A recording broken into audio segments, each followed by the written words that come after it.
Unfortunately, it's wrong. Actually, it's Santa? What?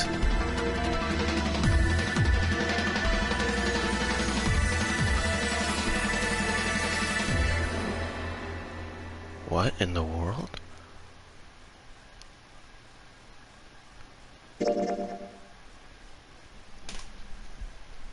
Okay, so that was the coffin ending. It was not the safe ending like I was thinking. Now we need to get the safe ending, which I assume is this. And then we can finally go back here to get the true ending.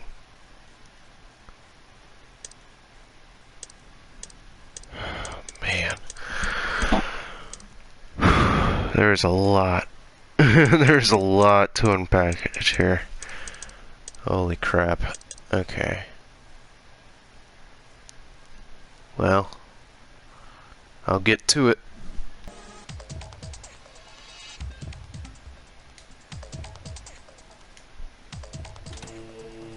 Oh, that worked. What? Huh? It's running on its own? It certainly looks like it.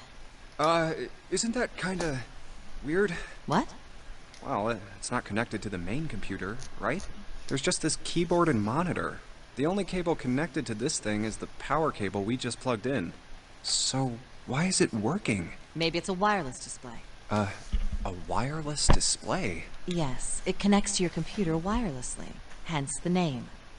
Have you been living in a cave, Junpei? Is that normal? Yes, at least where I worked. Oh. Oh, it stopped. Pass with a colon.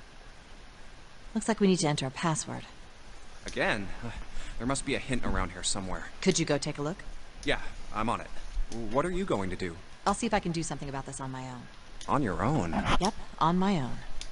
Lotus? All right. Let's kick some ass. Wait, what? Didn't expect that, did you? Of course I didn't! You're typing so fast, I can't even see your fingers. What kind of job do you have? What are you? I'm unemployed at the moment. I used to work for a cybersecurity firm, but I quit. Why? Huh? Oh, it was just something. I see. Hmm. Oh, what are you doing now? I'm going to try and brute force it. Brute what? A brute force attack is... Well, the short version is that I just attack the thing head on. The long version? A brute force attack is one of the simplest ways to break a cipher. It checks every possible combination until it finds the right one. For a complex cipher, it can take a very long time. I'm writing a program that would run an attack like that on its own. It's not the most elegant solution, certainly. But given the circumstances, there isn't much else I can do. Oh, but back to what we were talking about earlier. What were we talking about? The wireless display? It's kind of strange if you think about it, isn't it? How do I put it? Well, let's say you write a program that calculates an addition problem for you, all right? So you enter 1 + 1. The screen will show you 2. See? Isn't that strange? No? Not really. Oh, come on now. Of course a caveman like you would think it was strange. You said so just a minute ago. Hmm? You're just not getting it, are you? Who calculated 1 + 1? The main computer, right? You said it connected to the monitor wirelessly. Yeah, but someone who grew up in a cave wouldn't know that, right? They'd probably think that this thing here, the monitor, is doing the calculating. And once they've decided that, they'll start examining this monitor. They might poke the screen or something. Ah, I see the color changes when I press it here. Then they might investigate the hardware on the inside. Oh, I see. So this wire supplies the power. Eventually, they might even cut the wires. Ah, yes. Just as I expected. When this wire is cut, no results appear. Therefore, it must be this device which does the calculations. Oh. But the truth is that, just like you said, the computer is doing the calculating. But these cave people wouldn't know that. Because they have no idea that the monitor and the computer are connected wirelessly. So, what are you trying to say? Nothing, really. It's just... I thought, maybe... What if the relationship between human beings and our brains is like that? Human beings and our brains? Huh? Well, let's say you stick a bunch of electrodes into parts of the brain. A scientist examining the signals they send out might say, interesting. So stimulating this part of the brain causes the person to see colors. That must mean this neuron cluster controls that function. Okay, let's see what happens when I cut out this part. Ah, just what I thought. Cutting off this part causes that function to cease. Therefore, human thought processes must occur in the human brain. See? Doesn't it sound the same? You're right. Maybe the brain is just an output device, like this monitor. Maybe our thought processes actually occur somewhere else, in a main body. Huh. We just don't know it. We never even think about it. So, kind of like the subconscious, or something like that. I think I get what she's getting at. I just can't figure the word that that she's referring to. Just like those cave people wouldn't know about wireless communications, we can't imagine that there's some unknown medium that transfers information into our brains, where we experience that information as thoughts. The brain is just an output device. Human thought actually occurs somewhere else? That's just crazy talk. Maybe that's the cause of Seven's amnesia. If memory is actually stored somewhere else, in some sort of main body somewhere, maybe he hasn't forgotten anything at all.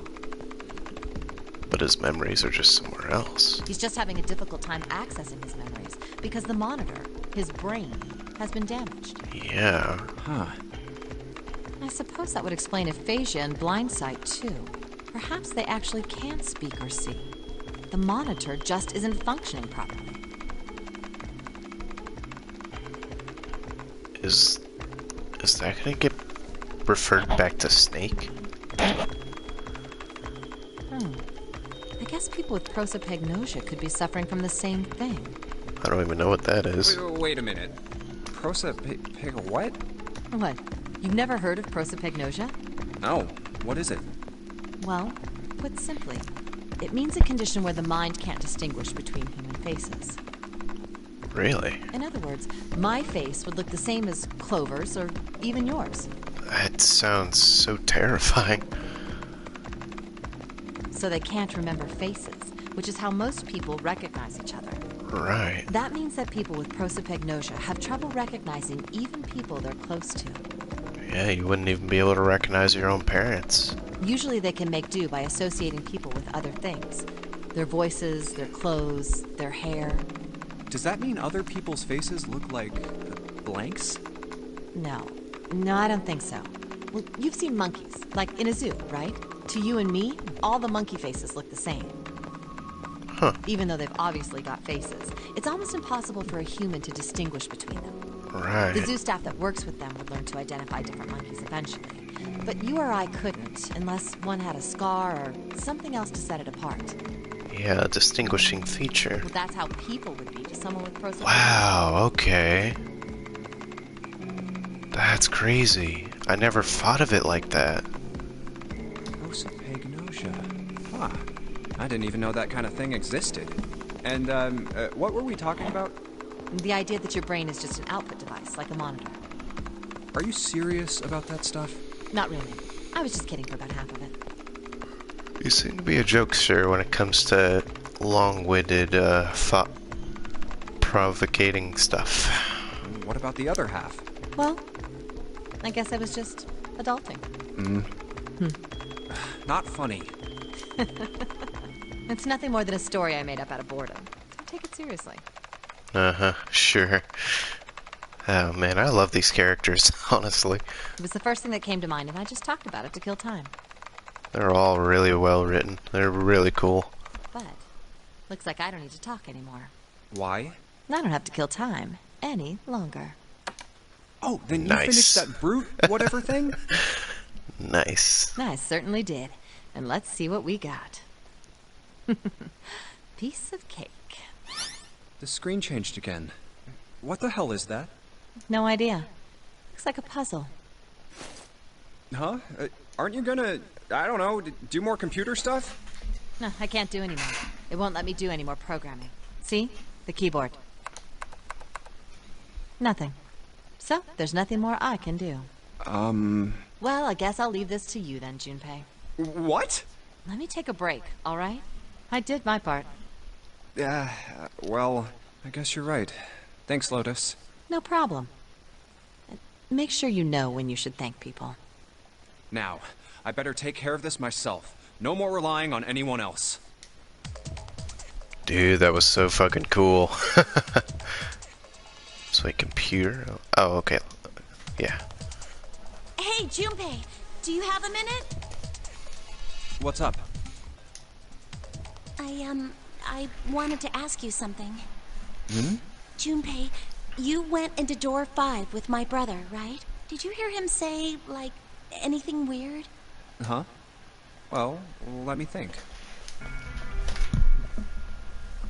Sorry, Clover. I can't really think of anything. I mean, he did mention that his hearing exceeds that of a regular person, or something like that, but that's about it. Okay. Hey, wait a minute. Hmm? Look, I don't know if I should ask you things, but if you don't mind, I was hoping you could tell me if, is Snake, was he born? You're talking about his eyes? Yeah. No, he wasn't born blind. When he was a kid, he got in an accident. A really bad car accident. He couldn't see after that. And his arm. Yep, his left arm. His arm? Yeah. My brother's left arm is, it's not like a normal person's arm. So it is a prosthetic. It's fake. It's not a real arm. Holy shit. The accident hurt him really bad. To save him, they had to cut off his arm. Oh. Is that all you wanted to ask me? Look, I'm sorry for making you talk about all that painful stuff. It's not that.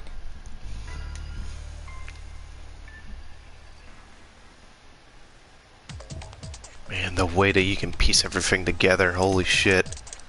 Okay, now to the engine room. I believe the box has reached the floor. Yeah. June's down over by there. She doesn't seem to be improving. Well, of course not. She's not gonna just get better right away, you know? It'll take time. What could be causing this, I wonder? Illness, perhaps? Nah, it's gotta be exhaustion. She gets dropped into some weird-ass ship, forced to play some messed-up game. If you think about it, it's a lot weirder that we aren't freaking out just like her, you know? So you're saying we're abnormal? Yeah. We're just running around this room, solving all these puzzles like it's just business as usual. How the hell could you call that normal? We're just guinea pigs. A guinea pig? You mean like a lab rat? You mean we're being used for some sort of experiment? Is that what you're saying? Dunno. But it does seem like a possibility, you know?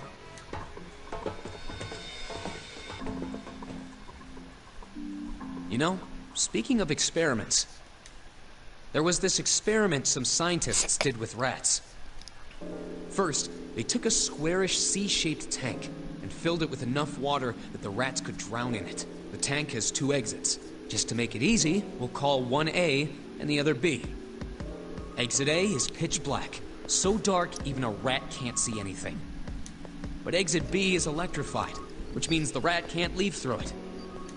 So, what would a rat do if it was put in this situation? Which exit would the rat choose? B, of course. The rat has no way of knowing that exit B is electrified. Exactly. The rat goes to exit B. Of course, like I said, it's electrified, which means the rat can't get out that way. So, after a lot of trial and error, the rat finally finds exit A. I can't say that's very interesting or relevant. It's simply the story of a laboratory experiment. You're right. It isn't very interesting. Yet. See, these scientists repeated this experiment over and over, using hundreds of different rats over several generations. This produced some surprising results. With each generation, the rats took less time to find the correct exit. Huh. Eventually, a rat was put in the tank who instantly chose exit A without even attempting to go to exit B. But that wasn't the most impressive part. The same experiment was conducted in another laboratory, far from the original one, with the same results.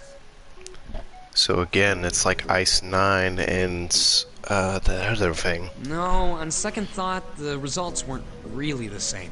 The rats in this second experiment began the trials with significantly faster times than the first rats in the initial one. These rats weren't related to the others and had never even come in contact with them. And yet, So they speedrunned an experiment. they all easily found their way to Exit A as though they already knew. What did it mean?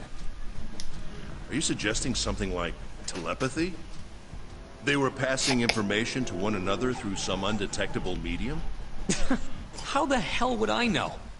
I'm not any kind of scientist. I don't know what made them do that. But I do know that story's true.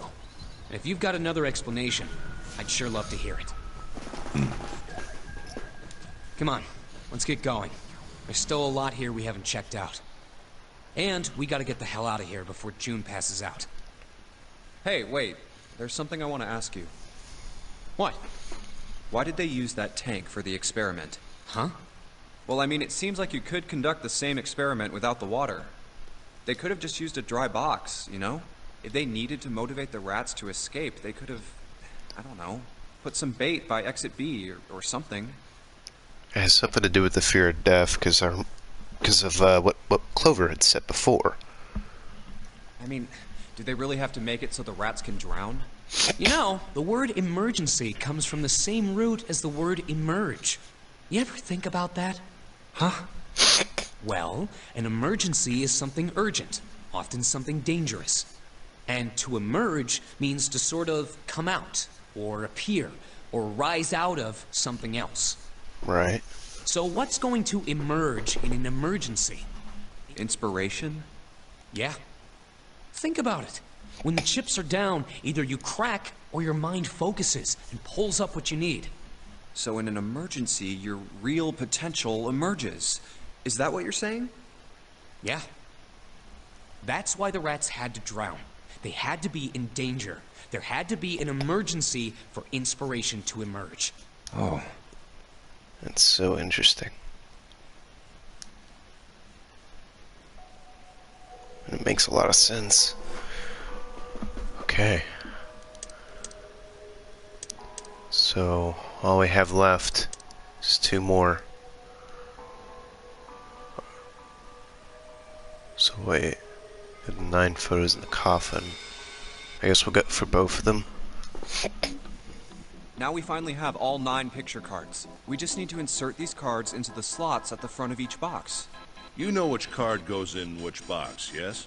Yeah, of course I do. It's really obvious. You just match our numbers to the numbers, then you pop the corresponding card in the right box. So for instance, the card with the picture of Ace on it goes into box 1. The card with the picture of Snake on it goes into box 2. Oh, I see. Huh? Wait, what? Hey! June, are you okay? Oh, that's right, this happened before. I'm sorry, I gotta go check on her. You finished the box thing, alright? No. No, it didn't. It didn't happen before. What am I talking about? Just put the cards in the boxes. I'm counting on you. Are you alright? What happened? Can you stand? Oh, I'm sorry. I just tripped. Don't give me that. Now is not the time. But it's true. I tripped over a box. Just let me see for a sec. Huh. You're still warm. I saw her fall. I think she really did just trip on something, you know? Still, to fall down like that, I think she's probably still a little messed up. Alright, well, let's just get out of here as fast as we can so we can get you to a hospital. Oh, I don't think it's anything that serious. I just need a little medicine and some sleep, and I'll be fine. Medicine. Medicine, huh? Well, if we could get in touch with anyone outside, I'll bet Ace could swing that for you easy. Ace? Why? Yeah, why Ace? Huh? Don't you know? He's the president of a pharmaceutical company. Say what? Cradle Pharmaceuticals is the name, I think. Wait a minute. Cradle Holy shit. Their flagship product is an anesthetic drug called Soparil. Soparil? Soparil. Soparil. I've heard of that before. Soparil. It's an anesthetic that's a gas at room temperature. A lot like how nitrous oxide is. It takes only a few seconds to spread, and even a small amount is very effective. A bunch of countries quickly accepted it for widespread use within their police and military forces. It was an effective crowd suppressant and room clearer. That must have been the gas that knocked us out to put us into this situation. It was practical, ethical, and the humane nature of it made it the ideal drug. It's been around for about 6 years. They developed it from the extracts of several different roots. It became popular almost as soon as it was made public, with many governments placing large orders. Demand for Soparil skyrocketed, and of course that meant Cradle Pharmaceuticals' stock did too. Why do you know all of this? I heard it from the old man himself. From Ace? By the number 4 door at the central stairway, when we were searching the second class room. Remember how Snake, 7, and you went to door 5? It was back then. I asked him what he did for a living, and he said he ran his own company. After that, we just started talking, and I guess it just came up, you know? Huh. Ace. Ace has to be the fucking bad guy. He has to be. Because Cradle Pharmaceutical was what 7 was going after. Or, I don't know if that was what he was going after, or I remember him mentioning about it. Yeah. Are you worried about something? No, nothing. What the hell is he doing? He's so bad at this. June, don't push yourself, alright? Yes. Santa, could you take care of her? I'll go check on Ace. Looks like he's having trouble. Sure. What are you doing? What happened? Nothing. My vision has gotten rather blurry, I think, because of fatigue. I can't see very well at the moment. What can't you see well? These pictures. I don't care to admit it, but I may be developing presbyopia. Yeah. Growing old is a difficult thing. At any rate, I'll leave the rest to you. Wow, okay. But what does that... Like, I'm trying to think of why that could be important. Because, I mean, of course, yeah, Lotus mentioned about it not too long ago. So why is this important? I'm feeling awfully tired, so if you don't mind, I'd like to rest for a bit. How could simply looking at cards have tired him out? But if it wasn't, what had made him so uncomfortable? Can't read our Prosopagnosia. faces. Well, put simply, it means a condition where the mind can't distinguish between human faces. In other words, my face would look the same as Clover's or even yours. So they can't remember faces, which is how most people recognize each other. That means that people with prosopagnosia have trouble recognizing even people they're close to. Maybe he's got prosopagnosia? Huh. Well, he looks depressed enough to have it. Oh well. Time to solve the 9 boxes puzzle. Ace's card is in box 1, Snake's is in number 2. I just need to do the same for the rest. And finally, the 9th man's card into box 9. Yeah! Oh, they opened! What the? 9 pins? I guess I'll take them with me.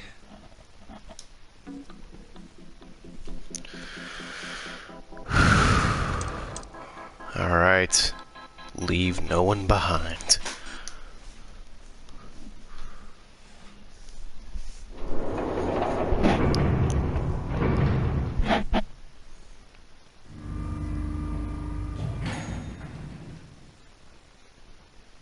Look, it's...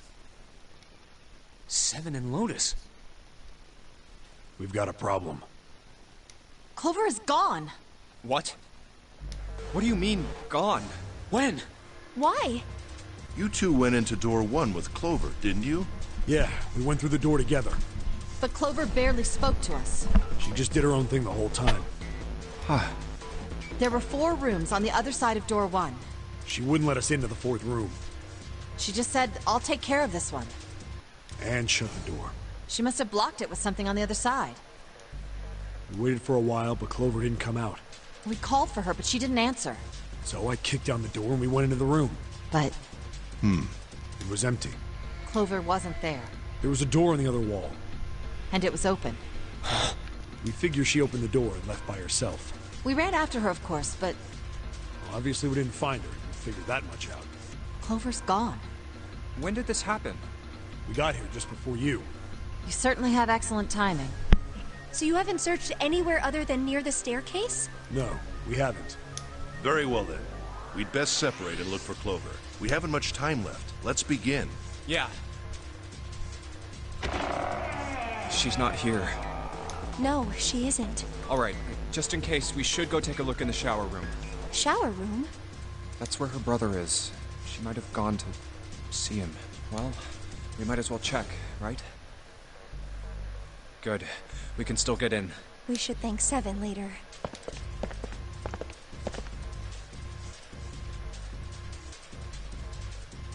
No luck. Yeah, I don't think she's here. The smell is horrible. Let's check the back, just to be sure. No, she's not here. Snake, just where did your sister go? Such a horrible way to go. The skull shattered, the left arm's hideously twisted. Huh? Wait, Yep. bones. My brother's left arm is, it's not like a normal person's arm. The accident hurt him really bad. Of course. Of course! Why didn't I realize it earlier? Jumpy? Oh, sorry for making you wait. Let's go.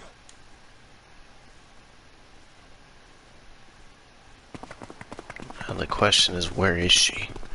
Where is Snake? Junpei! June! Where were you guys? Did something happen? Clover is dead. What? I found her in the first-class bathroom. What the fuck?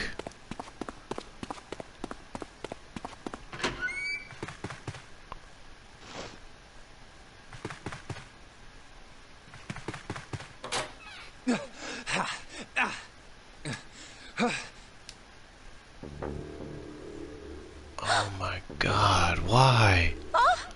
Clover. Why?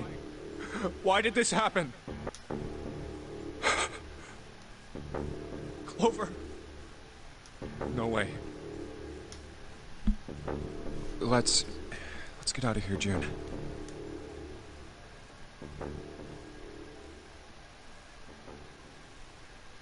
Are you all right? Yes. I think so. You should get some rest. Here, the bed. Can you sit? Yes. Who was the first to find the body? Me. Why did you come to this room? To look for Clover. Why else? I found her body in the bathroom. As soon as I did, I ran outside. I got to the top of the stairs by the casino and yelled as loud as I could. Hey, guys! I found her, but it's bad. She's in the bathroom in the first-class cabin. Come quick! Or something like that. Then I went back to the bathroom. Ace, Santa, and Lotus showed up real soon after that. But I guess you two hadn't heard me or something, because you didn't show. So I took off down the stairs to look for you. After that, I mean, you know the rest, right? Seven. There's one more thing I'm worried about. What? You stuck one of those plates in between the door and the frame, right? Why did you do that? Come on, didn't I already tell you that? I did it so that the door wouldn't lock. So we could come back to this room? Oh. You think I did it? Well, I don't know. That kind of depends on what you say, doesn't it? For crying out loud. Follow me. A closet? Yeah. This is the reason. This safe. We couldn't open it when we were getting through this room. I figured there might be something pretty important in it. I couldn't stop thinking about it. I figured eventually we might figure out what the numbers are for the safe. And if we did, I didn't want to screw around with door 5 again. So I put the plate in the exit door so we could get back in that way. You get it now? Yeah. Figured it wouldn't open. Huh? This is... rust. Rust? If there's rust here, that means... Has someone opened the safe? What? Huh?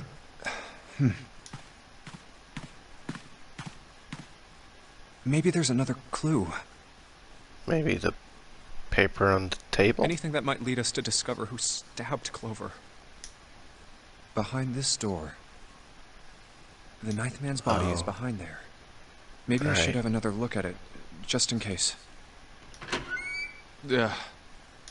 Oh, the hell? Oh. Oh, God.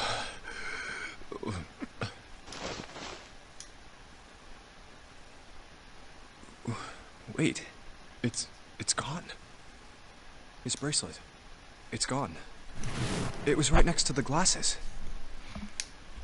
But why? Huh? Where'd Junpei go? Oh, there you are. Were you looking for something in the hallway? Yeah. Did you find something? No, nothing. What's up? Well, I wanted you to take a look at something. What is it? Clover. The bracelet must be gone. What was it you wanted to show me? I searched Clover's body again. A real shame. She was stabbed once in the back, probably by a knife or something. And I found this. What? I haven't actually looked at it yet. Didn't want to disturb the crime scene, you know? Basic stuff. Well, I did borrow one thing. What? I'm opening it. Truth had gone, and truth had gone. Ah, now truth is asleep in the darkness of the sinister hand. What is this?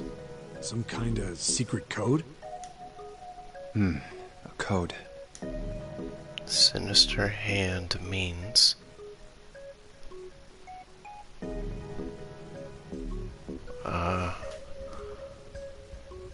maybe the left hand? Sinister was a term used in heraldry that meant to the left of the bearer of a coat of arms. Oh. I was only referring to it because of, you know, Snake's fake arm. The left hand. The left hand. What does the left hand mean? Does the darkness of the sinister hand have something to do with the bracelet? There's two things sticking out on either side of the face. The left and right sides of the face. Left and right. Left and right. Okay. Right and left. Truth is gone. Truth gone. Truth gone. Maybe those two words? How about reading it out loud? Switching the sentences around? What else could gone and truth mean? What about reading them backwards? Wait.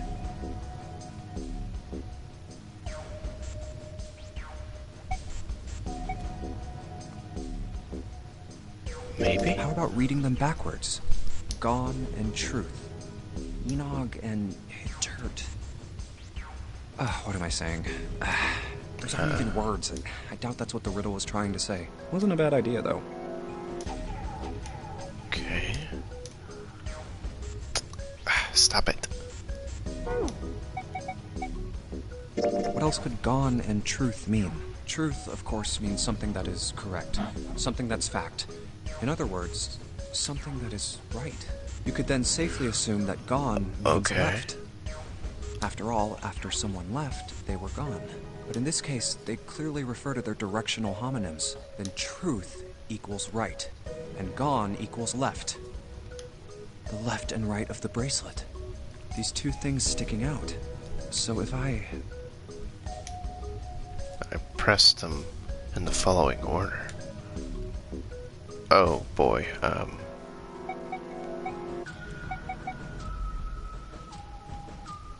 left was one of the starting ones, so I'll just go with that. I'm not gonna try to remember too well. No, that wasn't right. Truth had gone, and truth had gone. So, left and right, left and right, left and Had right. gone is a way of talking about someone leaving, and the past tense of leave is left.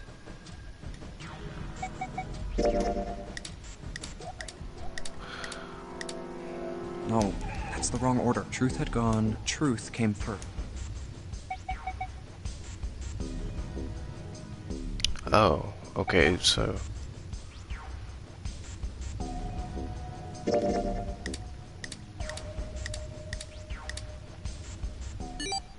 Oh! What the? One? Wait, did it just... What?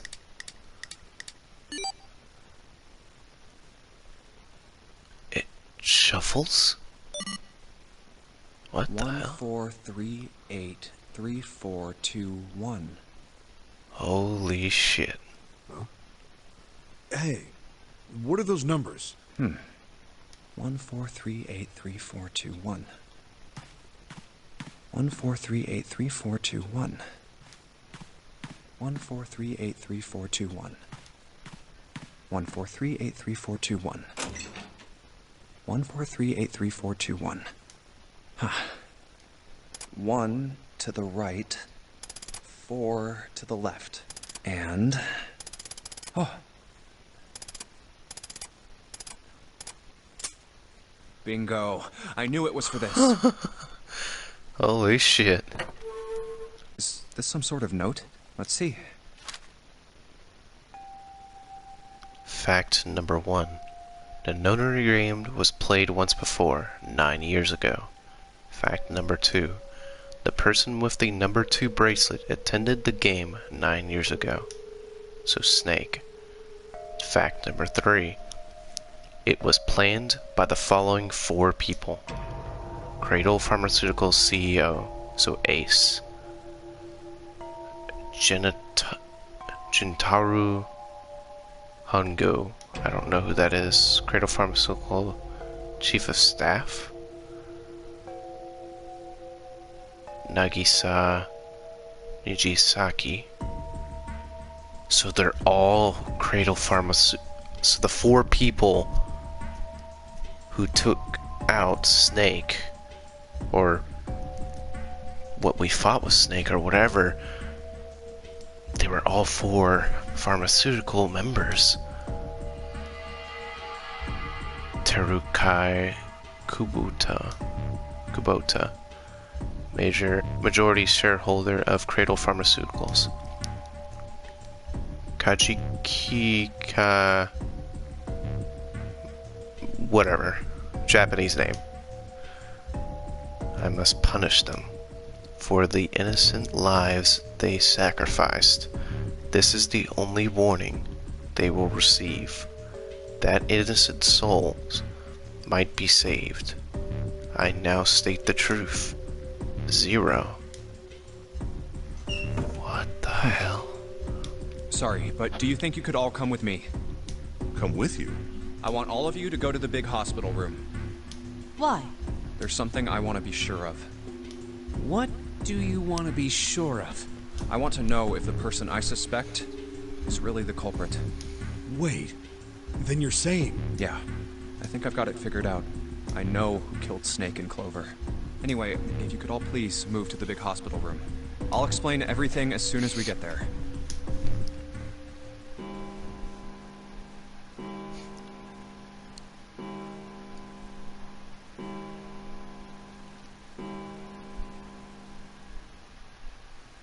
It's 5 o'clock. We don't have a lot of time left. Let's go.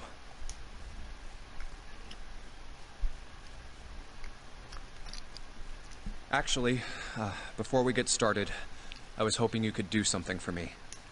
Ace, Seven, and Lotus, could you please place your palms on the red? Huh? Why? If we need to get to the shower room, why don't we just...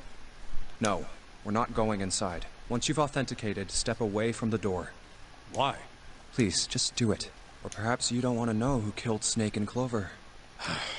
Fine. What about you, Ace? Lotus? Very well. Sure.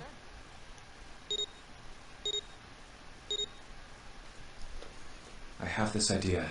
I don't think this device responds to a hand placed on it. It instead reacts to a bracelet being brought close. You don't actually need a hand. I knew it.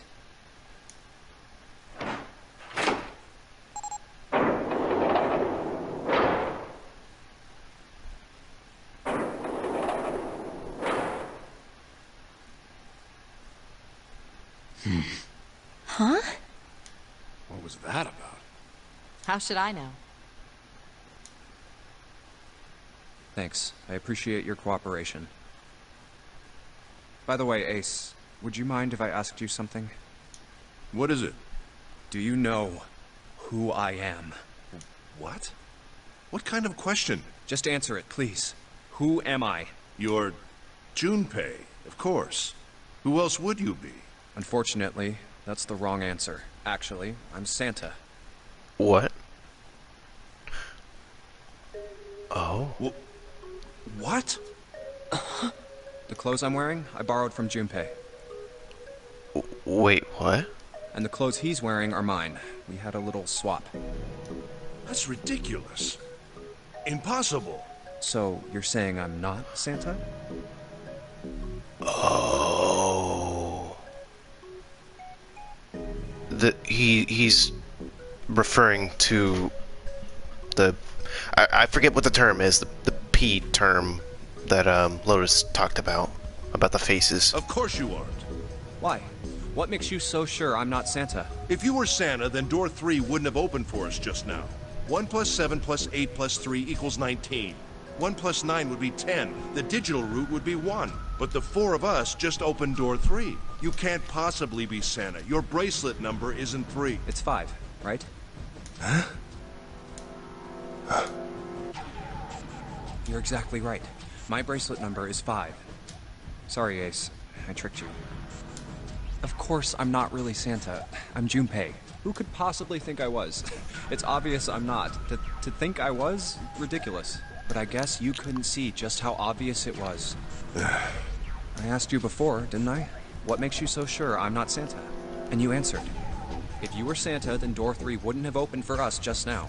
Most people wouldn't say something like that. The first thing that would come to anyone else's mind wouldn't be the bracelet number. There'd only be one thing they'd say. One sentence. You don't have his face. Ace, you have prosopagnosia, am I right? Prosopagnosia? What's that? No clue. Prosopagnosia is... Very well. I confess. I have prosopagnosia. I cannot differentiate human faces. Is that what this was about? You want to mock me for my disorder? No, not at all. I'm not making fun of you at all. In fact, I feel kind of bad for you. No, the reason I brought this up is that there's an excellent chance the person who killed Snake has prosopagnosia. What do you mean? I'll just come right out with it. I think it was you, Ace. You killed him. That's ridiculous. What possible evidence do you... I have 3 pieces of evidence. The first. Think back to a few hours ago. You made us argue over the 3 doors here in the big hospital room. There was no way all 7 people could go through them. Lotus suggested that we sacrifice one of us. Then you, Ace, said, I'll stay here. Why would you say something like that? It's pretty simple, really. You didn't want us to see the dead body in the shower room. You see, if Ace stayed behind, there were only 2 doors the rest of us could go through. Doors 7 and 8. There was no way we could get through door 3, the shower room. You knew that, didn't you, Ace? That's why you volunteered to stay behind. Come on now. I think that's going a bit far. I can understand if you're jealous of my bravery, but please don't devalue my actions. I only wanted to save the rest of you. Surely you can understand my altruism. Altruism, huh? You already knew, didn't you? You knew that whichever doors we took, eventually we'd end up back in the big hospital room. What on earth are you saying? Of course I didn't know that. How could I have? Really? Yes. Oh well, that's cool. I've still got 2 more pieces of evidence that say you're the killer. The second is that, as I said earlier, you have prosopagnosia. Then you mean to imply that a person who can't distinguish human faces must be a bad person? Junpei, they call that prejudice. No, I am not that stupid. Then why? Well, before I explain, I suppose there's something I should tell you. The corpse in the shower room. It's not Snake's. What? I didn't put it together right away. Clover told me. She said that Snake's left arm was prosthetic. He'd lost his real arm in an accident. But the body we saw in the shower room, let's call him Guy X. Guy X's left arm was definitely flesh and blood. In other words, Guy X couldn't possibly have been Snake. Oh God. No. That's impossible. Let's say, hypothetically, that the killer didn't have prosopagnosia. If that were the case, he would immediately realize that Guy X wasn't Snake. Even if the clothes were the same as Snake's, their faces would be completely different. It would have been obvious that there were different people. And yet, they still killed him. Why? Why would they kill a stranger who'd only just shown up? On the other hand, if the killer did have prosopagnosia, it makes sense. They thought Guy X was Snake and killed him. Wait. Wait just a moment. Let's say you're right. And I mistook Guy X for Snake. Even if I did, I would have had no motive to kill him. Why would I want to kill Snake? I can think of at least 2 motives. 1, Snake knew about your past. If he ever revealed what he knew, that would have been really bad for you. You really didn't want that to happen. So to make sure Snake's mouth stayed shut, you killed him. 2, Snake had a grudge against you. You knew that, or at least you could have easily assumed he did. Even without exposing your identity, he was a threat to you. You never knew when you might be attacked. You couldn't ever let your guard down. Every moment was a moment he might try something. You didn't want that kind of danger hanging over you. So you... Hey, hold on a minute. What's the past that Ace wouldn't want us to know? Why did Snake have a grudge against him? Look at this. What's this piece of paper? The nonary game was played once before 9 years ago. The person with the number 2 bracelet attended the game 9 years ago. It was planned by the following 4 people. Cradle Pharmaceuticals CEO Gentaro Hongo. What is this? It's the message from Zero. It was in the safe in the first-class cabin. Give me a break! That paper is a lie! Someone is trying to frame me! Me. You said me, right? Ooh, shit, you fucked up. Wouldn't that mean you're admitting you're Hongo, the CEO of Cradle Pharmaceuticals? Or am I mistaken? Very well. I admit that much. I am certainly the CEO of Cradle Pharmaceutical, Gentaro Hongo. So what if I am? I don't know anything about this nonary game that supposedly took place 9 years ago. Everything on that scrap of paper is bullshit. Someone is trying to set me up, you see? First of all, Junpei, you're claiming I did this all by myself. Think that over, all right? How could I have killed Snake all by myself? Not Snake.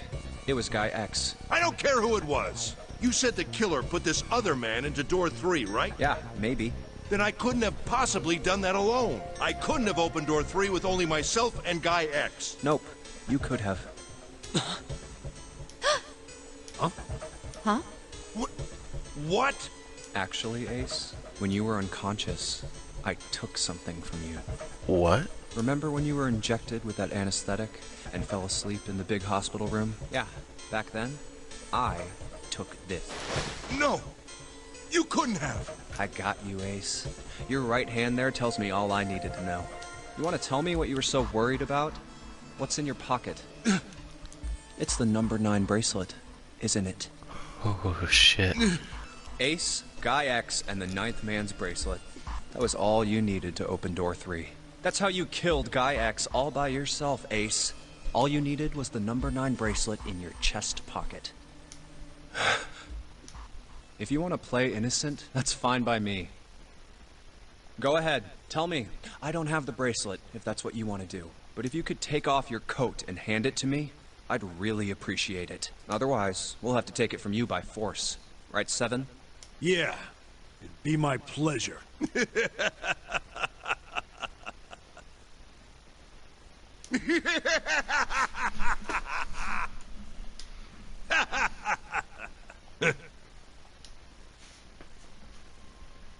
Whoa. Well done, Junpei. Holy shit. He's scary looking. As you so correctly deduced, I have the number 9 bracelet. I retrieved it while we were searching for the missing hardware for the Red. I left the room I was supposed to search and headed to the first-class cabin on B-deck. My purpose was to obtain the number 9 bracelet. 9 is a potent ally in the nonary. Adding 9 to any set of numbers won't alter the digital root, as you can see. 9 is a very useful number here. With it, one can go anywhere. It is, I suppose you could say, a game changer. So I made for the first-class cabin to obtain it. In mere moments,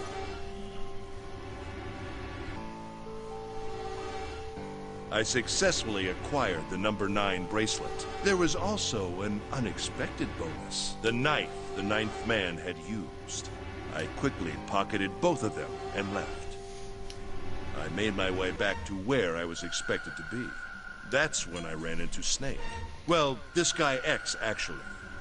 I spotted him ahead of me. He was heading for the large hospital room and hadn't noticed me.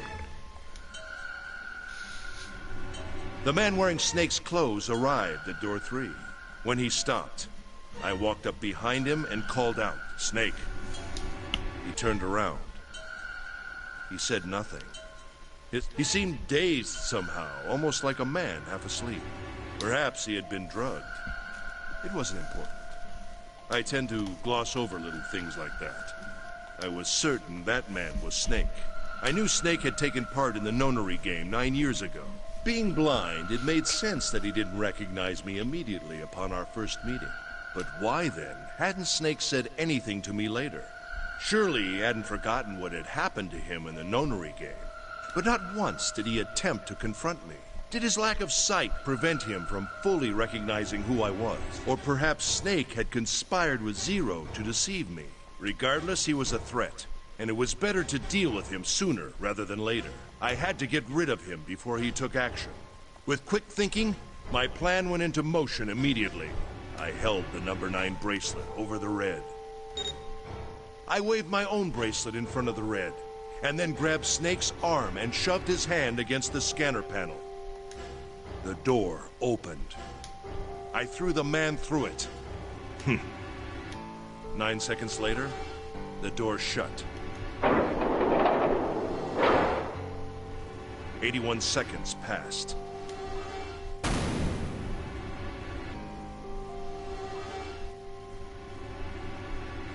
After that, I returned to my post as though nothing had happened. After conducting my own search, I returned to the large hospital room when the 1 a.m. bell rang. Ace, did you kill Clover? Yes. Why? Why did you kill her? She was Snake's sister. It was possible he had told her something dangerous. Additionally, she had gone through door 1. It seemed likely she might have found it. Found what? Why don't you go through door 1 yourself? Perhaps it's hidden somewhere. Yeah, but Lotus and I went through door 1 too. We didn't see anything suspicious. Yes. I thought as much after I heard your report at the central stair. I doubt the 2 of you could find it. Huh? But perhaps Clover was different. Perhaps she had found it. I was, therefore, desperate to find her. And at last I did, in the first-class cabin. I spoke very calmly. Did you see it? See what? Don't act as if you don't understand. You were in the captain's quarters, weren't you? Uh-huh. What are you talking about? Very well. By the way, what are you doing here, Clover? What? Nothing. There's blood on your shoes. It looks fresh. Did you go take a look at the 9th man's corpse? I see. Your silence suggests that you noticed. You saw something, didn't you? You saw that his bracelet was gone. No! You aren't going anywhere. You're staying here. No! Don't you run, little girl.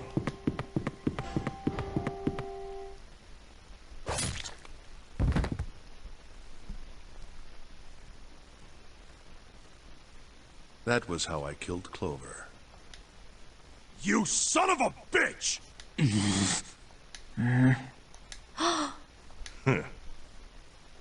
I admit it. I've lost. I have lost. Completely and utterly. Don't misunderstand, Junpei. I didn't lose to you. I lost to Zero. Not you.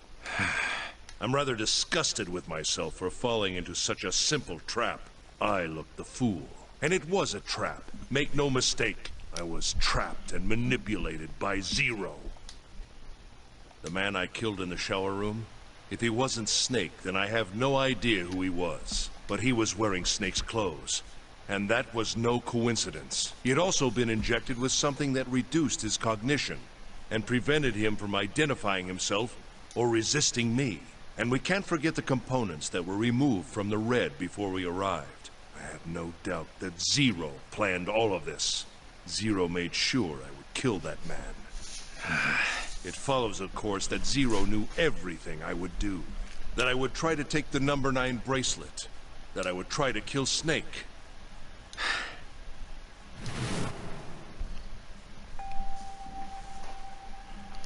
I must punish them for the innocent lives they sacrificed.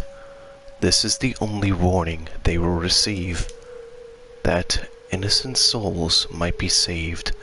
I now state the truth. Zero. I think Zero is one of us.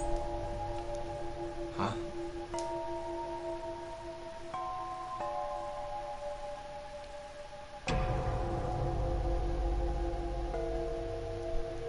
Zero is one of us? No. Wait. There's one more person. Snake. The man who died in the shower room isn't Snake. That means he's almost certainly still alive. Maybe Snake is Zero. Maybe he made Guy X wear his clothes so that we'd all think he was dead. What if he's off somewhere laughing at us? If he is Zero, he must have been lying to us about everything else. Is he watching us?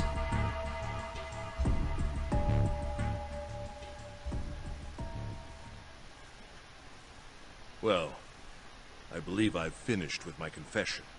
Why don't we get moving? What the hell is this shit? You aren't going anywhere, you son of a bitch!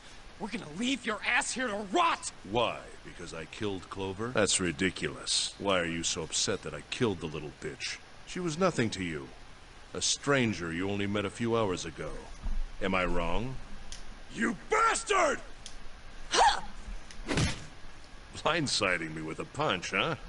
You've got some fire, don't you? I confess, I rather like a tough woman. Well, maybe you'd like another one then. Before that, let me give you one of my own. Huh? Oh, fuck. If any of you so much as blink, I won't hesitate to pull this trigger. I've already killed 3 people. Don't think I'm not ready to make it 4. 3 people? What do you mean? Very well. Let me take this opportunity. The person who killed the 9th man was me. Although I suppose to be more accurate, I encouraged him to get himself killed. That's right. That, the 9th man said something about being lied to. While we were examining the main staircase, he came to me and told me his name. I recognized it at once. So I gave him a little push. Just a little white lie. It seems the settings for the dead were altered. Now it only requires a single person to deactivate the detonator in the bracelet. No fucking way. Investigate what's beyond door 5. We'll meet again later. And with that... Okay. Have a good one, guys. I'm going off ahead now. Well then. Why is it stopping? God damn it! You lied! Open the door, please! I'm begging you! Help me! Please get me out of here! Oh my god! There's no time left! Listen! I was lied to! He lied to me! He put me in here! It was him! He killed me! It was him! Ah!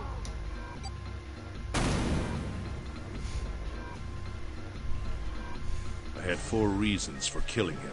As I said before, in the Nonary game, the number 9 bracelet is of utmost importance. If I had allowed him to keep such a useful tool, he, or it, would have become a threat to me.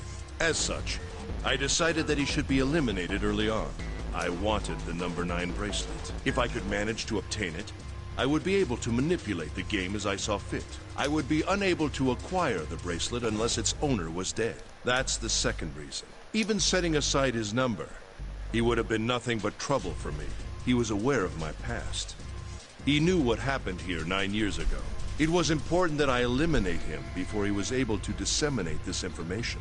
Lastly, I wished to conduct a simple test. A test to see if this Nonary game was serious, or a poor attempt at a joke. I needed to be quite sure. As such, I encouraged him to act against the rules so that I might observe the outcome. I don't get your third motive. What the hell happened 9 years ago? Didn't I say? The Nonary game was played. I planned it out, and I conducted its execution. Why? What on earth was it supposed to do? I don't really think I have any obligation to tell you that. Hey, what's with this gun? Where did he get this? Why don't you tell her, Santa? On the other side of door 6, we found the gun in the coffin in the cargo room, right?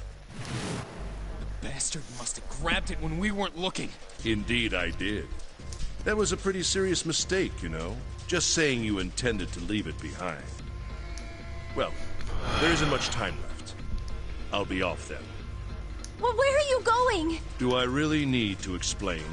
I had assumed it would be obvious. He's going to the number 9 door. I have the number 9 bracelet.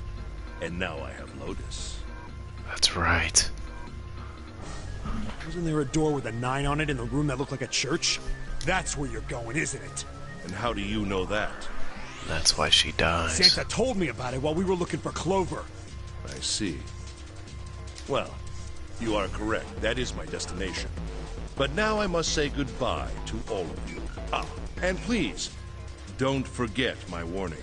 Move and I'll pull the trigger. I don't need her alive to open the door, you know. Shit! He's getting away! But we can't risk it. Now, Lotus, open the door for me if you would. Goodbye.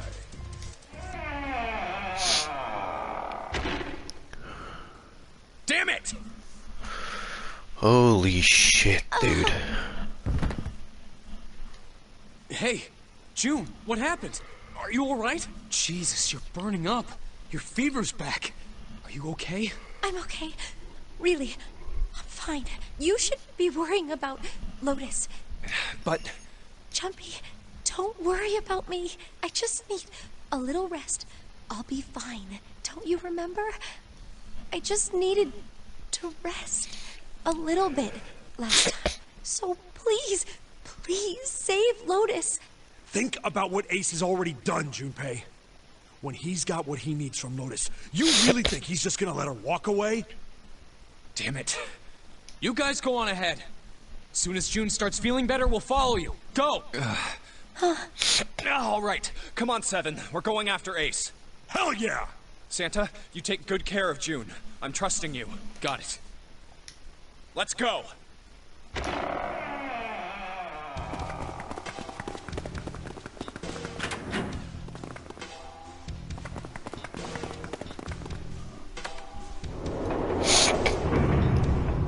So how does it end up so differently in the other ending? Like I said, I think Santa's actually a good guy in the coffin ending. I think he's trying to get somewhere.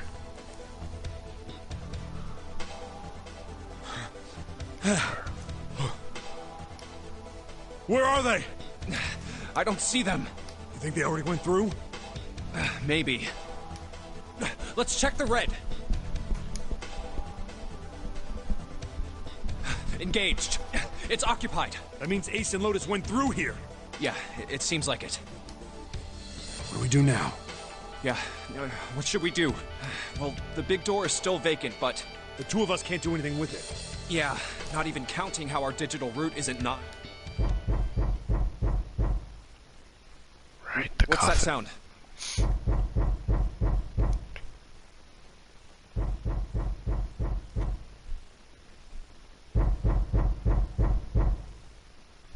It's coming from over there. The coffin. Yeah. Let's open it. How? By force! I don't think that's gonna happen. Well, you never know till you try, right? The only necessity for success is the willingness to suffer 1,000 failures. Who said that? I forget. Anyway, we've got to try.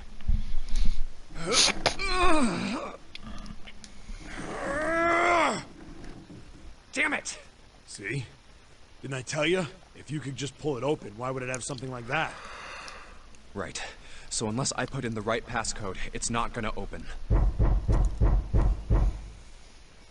Is there some sort of clue somewhere?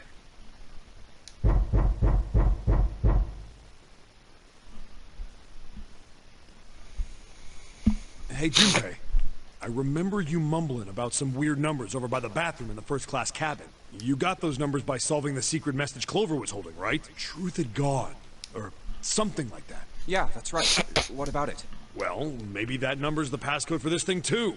Come on, that's impossible. Those numbers were the code to unlock that safe. Yeah, but the person who set up that safe in this coffin is the same person, right? Zero set up both of these. Yeah, probably. Well, then they might have set the same passcode for both of them. That's ridiculous.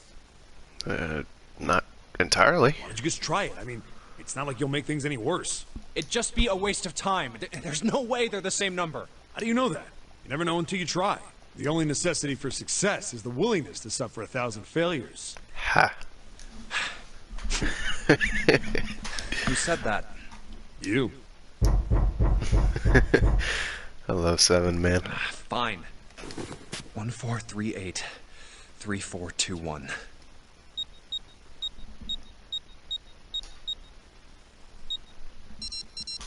What? You gotta be kidding me.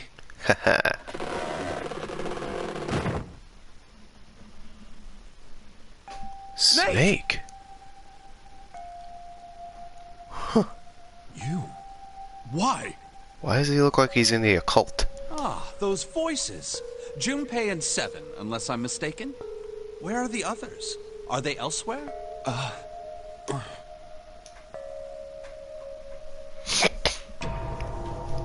How in the world did he survive in the coffin? See. I believe I got the gist of everything. Have I been sufficiently caught up? Yeah. But that still doesn't explain why you were trapped in here.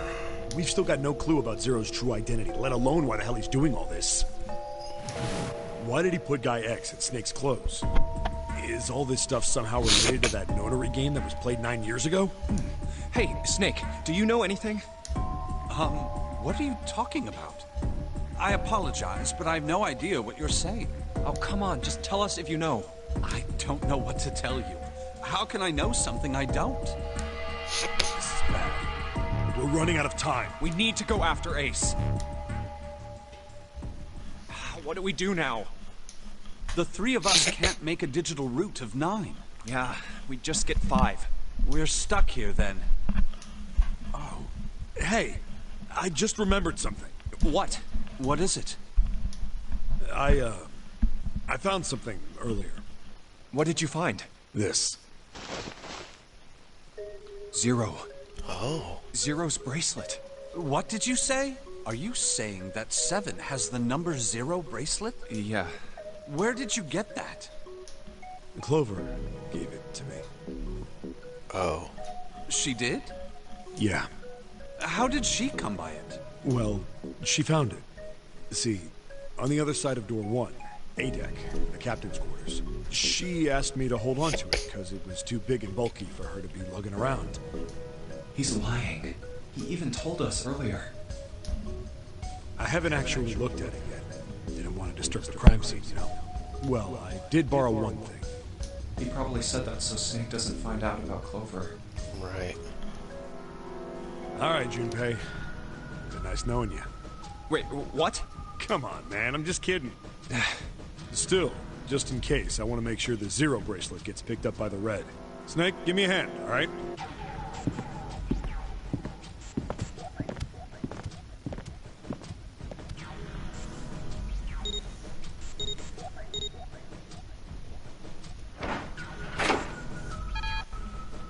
Huh? Why isn't it opening? Well, the third asterisk lit up, so it must have registered the Zero bracelet.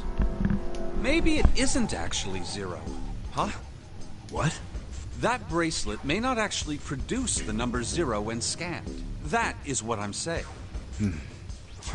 Why don't we try a few different combinations? Perhaps we can determine what number that bracelet actually contains. Oh, got it! They decide to use the following combinations.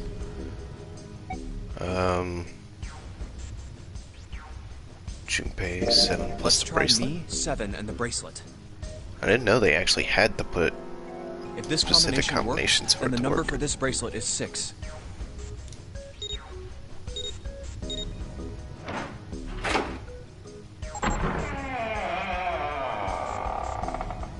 Huh. It opened. Yes, so it would seem. That means the bracelet is actually 6. But how is that possible? The display on the bracelet clearly shows a 0.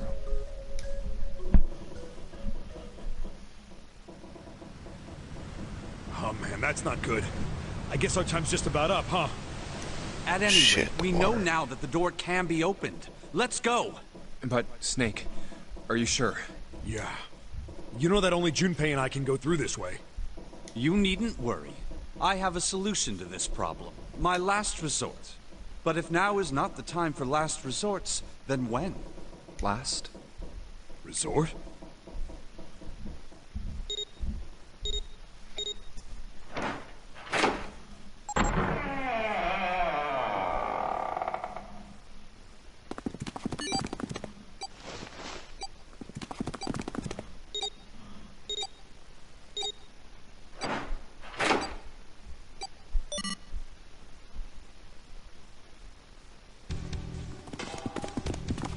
Gotta admit, you really surprised me there, kid.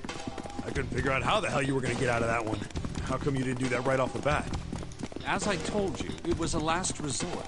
Had I used it at the beginning of the game, I would have come under a great deal of suspicion. I imagine that most people would have taken it to mean that I was Zero. Oh, he took off his arm, didn't he? Once they'd convinced themselves of that, I wasn't optimistic about my chances of making it out of here alive, let alone unscathed. I felt it best to play my cards close to the chest, as it were. That way, if I were in a situation where there was nothing else I could do, I'd have a little trick up my sleeve. I'd just take my bracelet off. Yeah. My brother's left arm is, it's not like a normal person's arm. It's fake. It's not a real arm. I know this is kind of a weird thing to say, but I'm glad that's a fake arm. Don't have to be afraid of the door if you don't got a bracelet. You are correct. I think these stairs connect to the bottom deck. Doesn't look like it's underwater. Let's go through that door. Incinerator? Oh my. That doesn't sound very pleasant. No, it does not. Do you see a lever near the gate, perhaps? Yeah, right over here. How did you know that? Well, I'd be happy to regale you with the story. I imagine it should only take half a day or so. If you pull it, the door ought to open. Got it.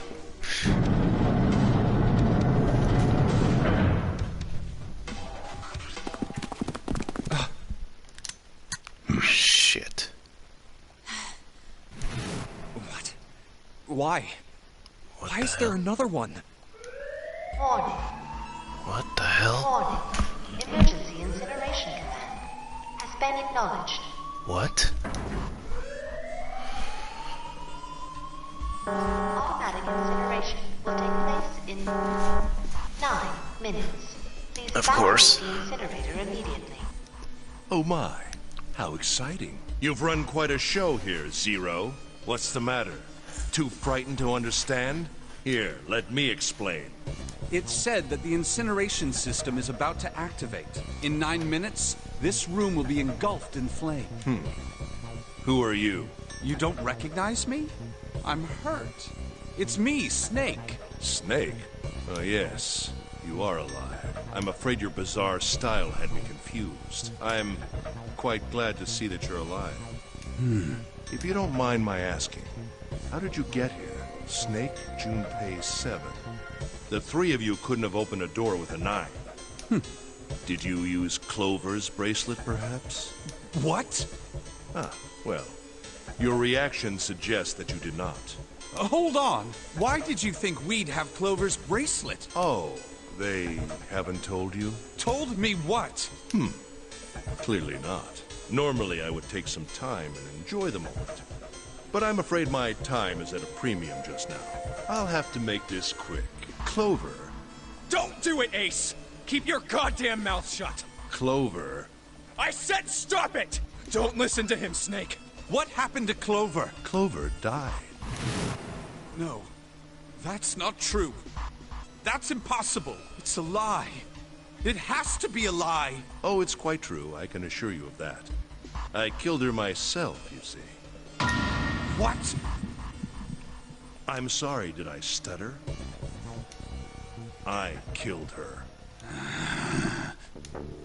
I would have rather she died with less suffering. A bullet in her brain, perhaps, would have been ideal. Unfortunately, that would have made quite a bit of noise. Circumstances being what they were, I was forced to settle for the knife. The one the 9th man had, you remember. I believe I caught her just below the shoulder blade. I was rather lucky, in fact. My first thrust went right between her ribs.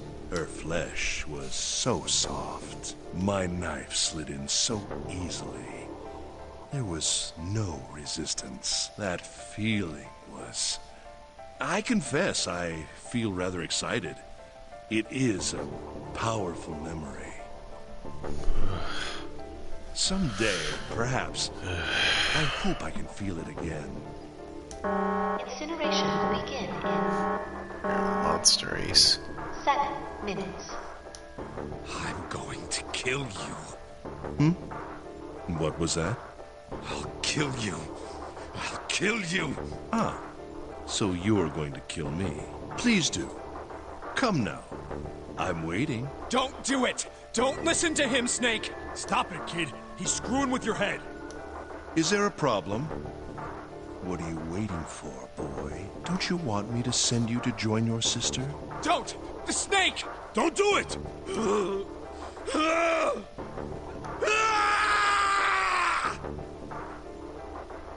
Wait, how does he has his arm back?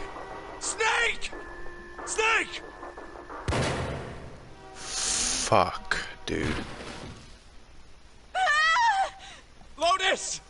Hurry! This way!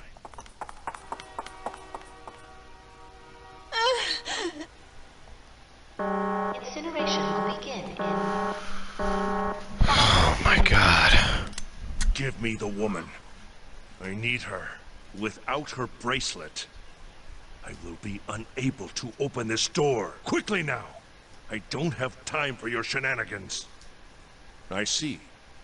Then it would seem I have no choice. The rest of you must die as well. Fortunately, I have 5 bullets left. 1 for Junpei, another for Lotus, and the last 3 for that lump of idiotic man you call 7.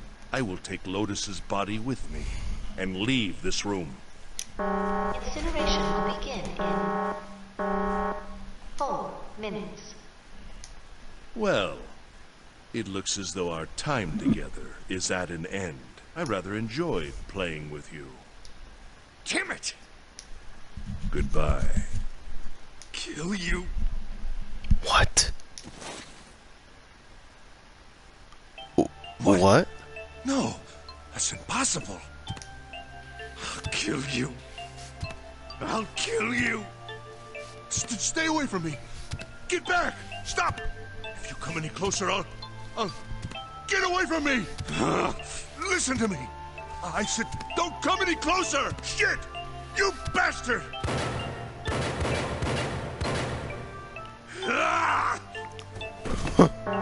Incineration will begin 3 minutes. Snake. Finally. You're... I'll kill you. You gotta be kidding me. You won't get away. You son of a bitch! You're a monster! Get off me! Let me go!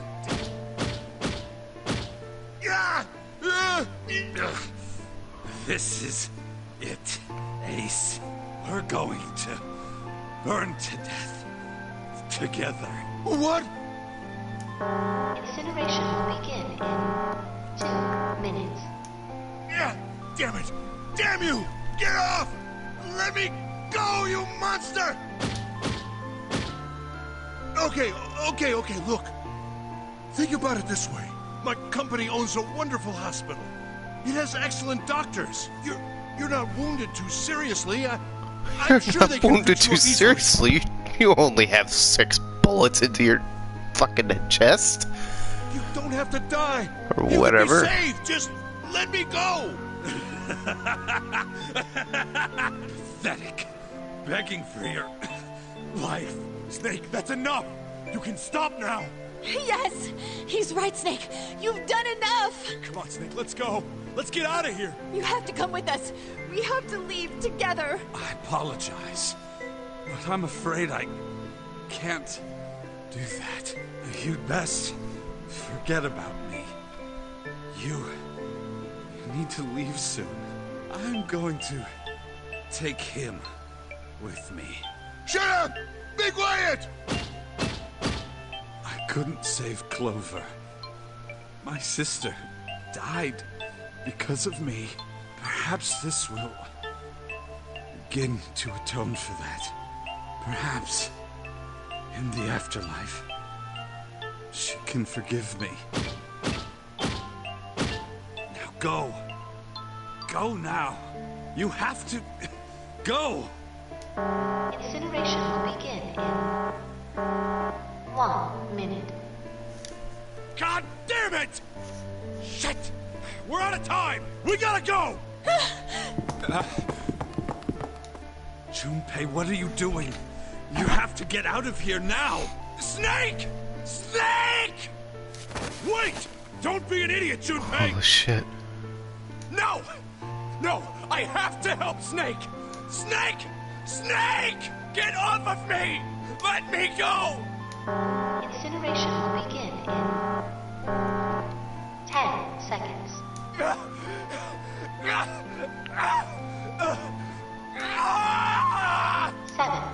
Junpei. Damn it, I don't get a choice, kid! Don't blame me for this, alright?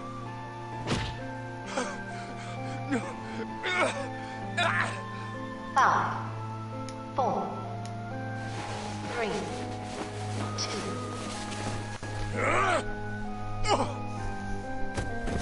1, 0.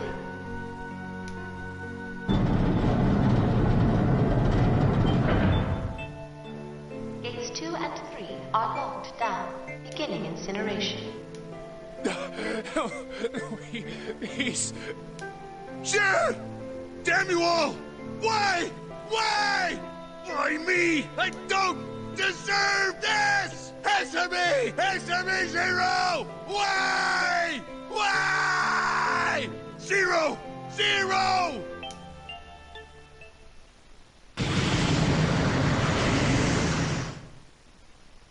Zero!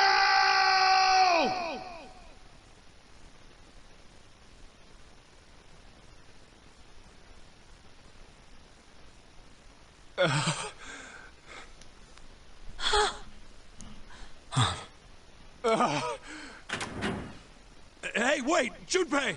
Junpei, where are you going? You stay here. I'll go get Santa and June. You're gonna bring them here? How? Don't worry about that. Just stay here and wait. All right?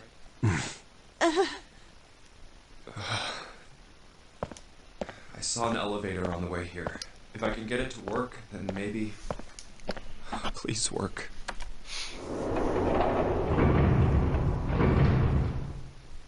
Yes.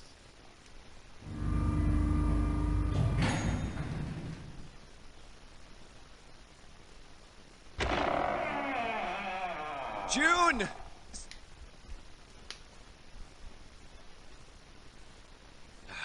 Damn it. Where did they go?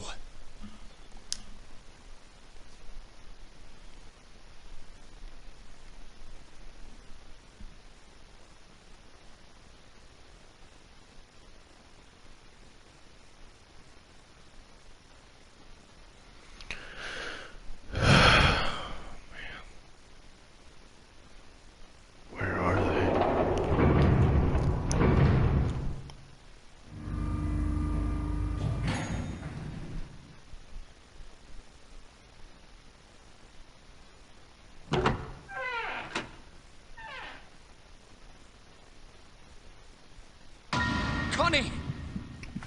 What? Connie! No. It can't be. It's impossible. Why? Oh, Connie! Connie, are you alright? Jumpy? Huh? Oh man. Connie, what the hell happened to you? You feel... Jumpy, I'm sorry. I might not make it. No way I am going to let you die. I am gonna save you, I promise. This is so messed up, man. Thank you, Jumpy. Thank you so much for everything. This guy just had to oh man, Junpei. I was really happy to see you again, Jumpy. Really happy. Don't give me that I was crap. You're gonna see me again lots more times. You just gotta hang on, alright? Jumpy, did you know you meant a lot to me when we were kids? I've liked you for a long time, Junpei. A really long time. What? Wait, did we run out of time? Zero. You son of a bitch! Where are you hiding?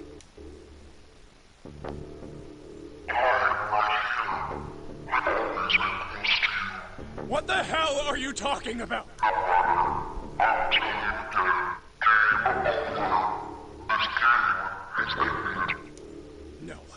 No, it hasn't. I'm not gonna let it end yet. I'm gonna get out of here with Connie. Why? Because we chose the wrong path. The wrong path? That is correct. Your path is inevitable, however. Admit defeat. And there is shadow, there is light. Where there is the absence of light, there is no shadow. So it goes. What are you talking about? That is not. The loser has been decided. I told you! I am not gonna lose! No, you misunderstand. You have lost. I have lost. What? What?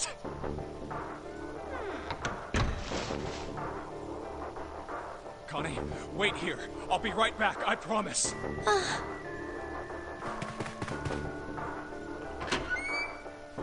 Damn it.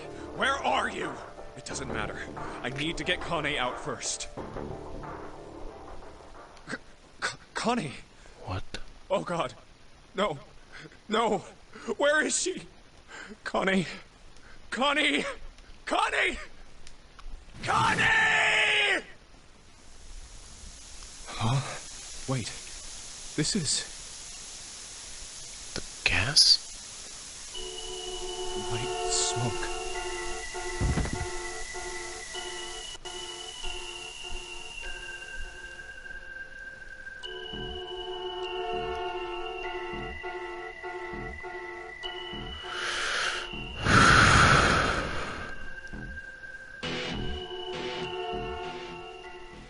That was the safe ending?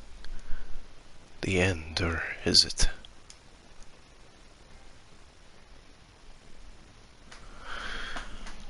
ending to go.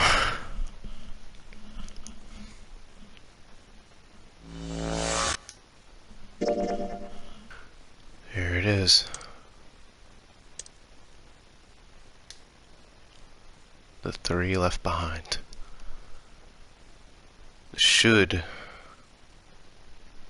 I'm pretty sure that doing this now will get the correct ending, or the true ending.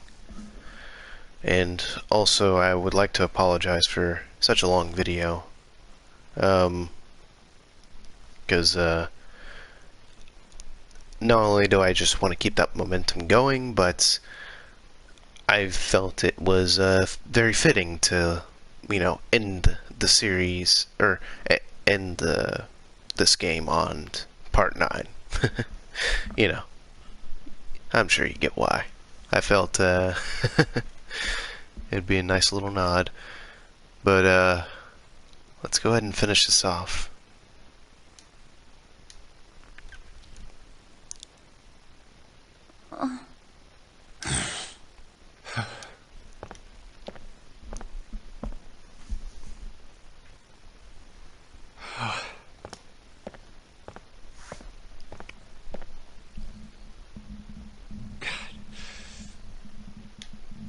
June. So, what do you want to do, Junpei? What do you mean, what do I want to do? What can we do?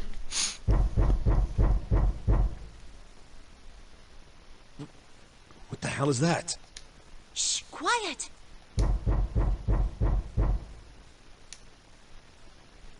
Where is it coming from?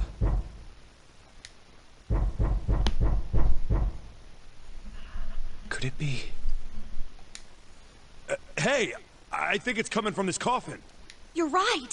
Let's open it. But how? What are those muscles for? You're telling me to force it open? Just shut up and try! Damn it!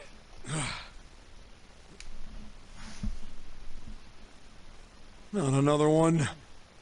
Yeah, looks like it. Do you think we have to put in the right password or it won't open? I think so. Whoever or whatever's inside this thing wants out. And now. I know that. But how? Without a passcode, I don't think there's much we can do. Isn't there a hint somewhere? Well, let's look for one.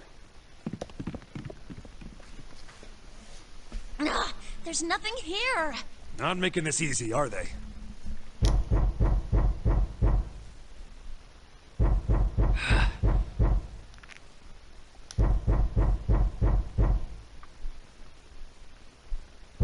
What's the passcode? What am I supposed to do? How can we figure it out? I need something.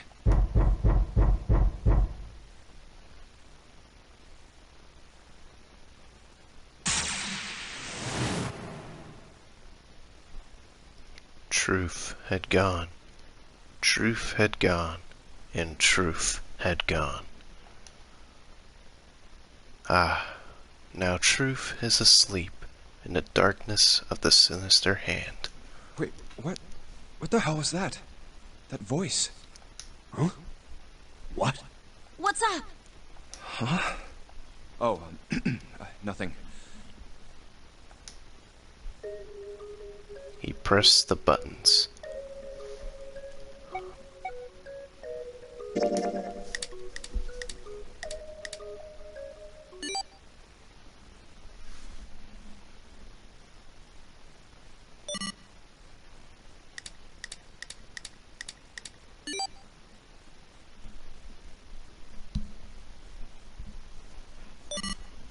One, 4, 3, 8, 3, 4, 2, 1. Huh? Huh? Hey, what the hell were those numbers? Oh my gosh, are those... 1, 4, 3, 8, 3, 4, 2, 1. 1, 4, 3, 8, 3, 4, 2, 1.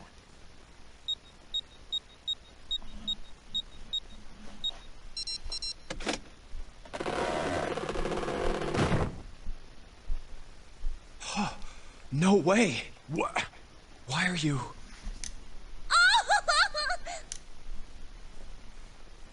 Oh? Is that you, Clover? I apologize for worrying you. Oh, man. Snake! You? Why? Junpei? And Seven? Is that you? Is everyone else there as well? Oh. Jeez. You're back! Aww. Gently now. This is too sweet. My body's still a little weak. Oh, you're back! You're back! You're really here! Oh, you're back! Come now, what's gotten into you? You're acting as though I've returned from the grave. Not as though. You did. I really thought you were dead. Huh? You jerk! Idiot! Idiot! Idiot!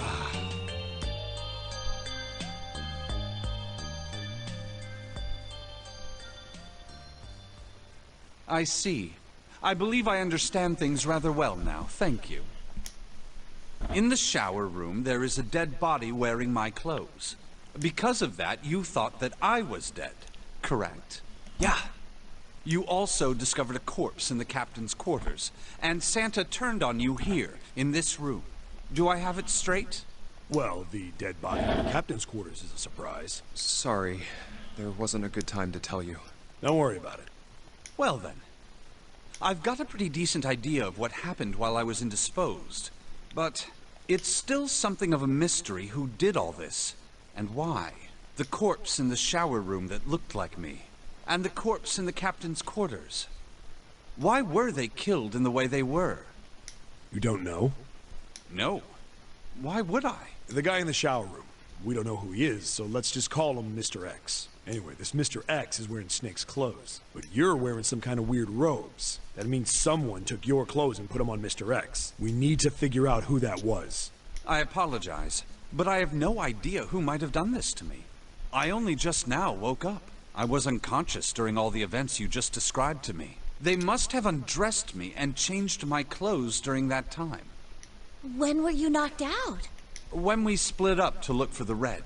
Where did they get you? Do you remember?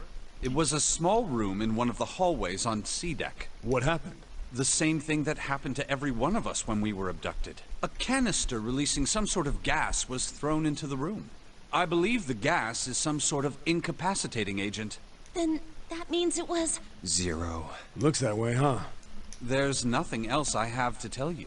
When I woke up, I was in this coffin. Why? Why did Zero make Mr. X wear Snake's clothes? How would that benefit Zero? I don't get it.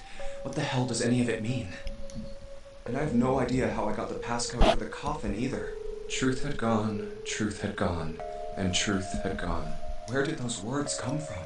Why did I feel compelled to push the buttons on the bracelet after hearing them? All I know is my fingers moved on their own. It was like I did it subconsciously. I don't get it. What the hell does any of it mean? Also, Snake and Clover had been subjects in a similar experiment 9 years ago. The ability to access a morphogenetic field is affected by a couple of things. The first is epiphany, and the other is danger. And someone did actually die. A girl. Her name was... There had been another experiment conducted on this same ship 9 years ago, and a girl had died during it. Morphogenetic field theory. The 2 murders. Switching clothes. The Nonary game. Zero. He's the ringleader. The person who trapped 9 of us on this sinking ship. Zero should know everything. If we can uncover Zero's identity, all of our questions will be answered. At any rate, we'll have plenty of time to decipher the details later. For now, it is of utmost importance that we escape. Junpei, it was 4:30 the last time you checked the clock, yes? That means we have less than an hour. We must hurry. Hey, how are we gonna get out of here? Isn't that obvious? Through the other number 9 door. Oh yeah, you're right. With Snake, we can open the door. Don't tell me you hadn't figured that out. Come on, you gotta tell me these things. We're all a little slow. I, assumed you'd figured it out. Forget it. Let's just get going.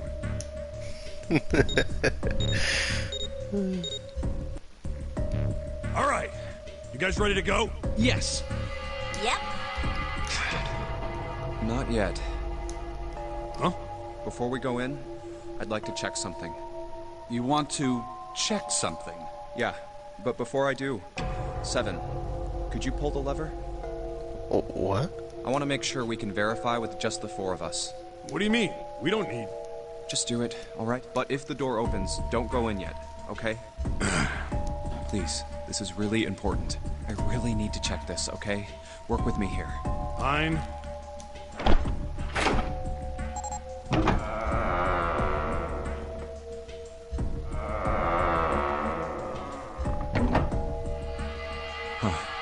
Alright, that means the 4 of us can go into door 9.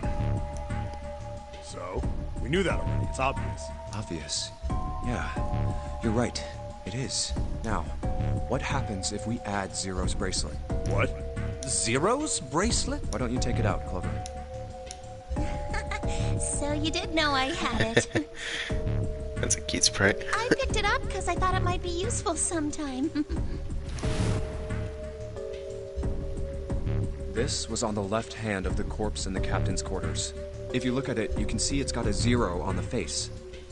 Just to make this a little easier to talk about, I'm gonna call the guy we found dead in the captain's quarters, Cap. Then I should be able to open door 9 with just me, Clover, and his bracelet. Though the big question is, if Cap is the mastermind of this game, would he really put one of these bracelets on? Anyway, let's just give it a shot. Clover, give me your hand. Okay. Now the captain's bracelet. And pull the lever. I knew it. Now, what does this tell us? Maybe the bracelet has to be on your wrist in order for it to work? No, that's impossible. Did you see how the panel showed a 3rd asterisk when I scanned Cap's bracelet? Whether or not it's on your wrist doesn't matter. All you have to do is put the bracelet near the panel for it to register. Huh. Looks like you're right. See? So what does that mean? There's only one possibility. That bracelet isn't the number 0. It's number 6. Is that what you're saying? That's right. Then what number is it? Let's find out. Scan the bracelets with this combination. Was... Yeah, 7 Jinbei, Let's Cap. try 7, me, and Cap. If this combination opens the door, then Cap's bracelet is number 6.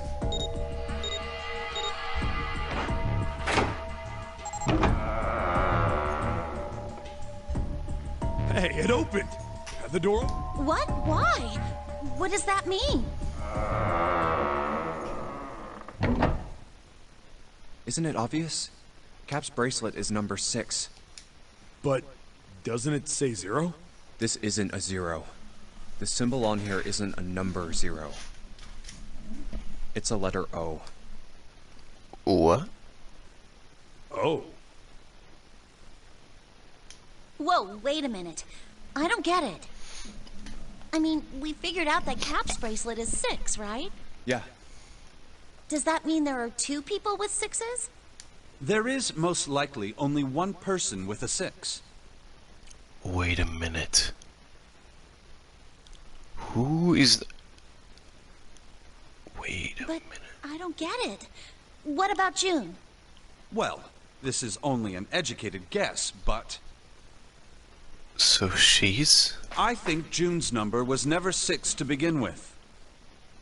So she is 0. Her bracelet was flipped. In other words, June's real number is... Wait, what? 9. What? That seems the most likely. So the... Then all this numbered door stuff was just a load of crap? Why would you say that?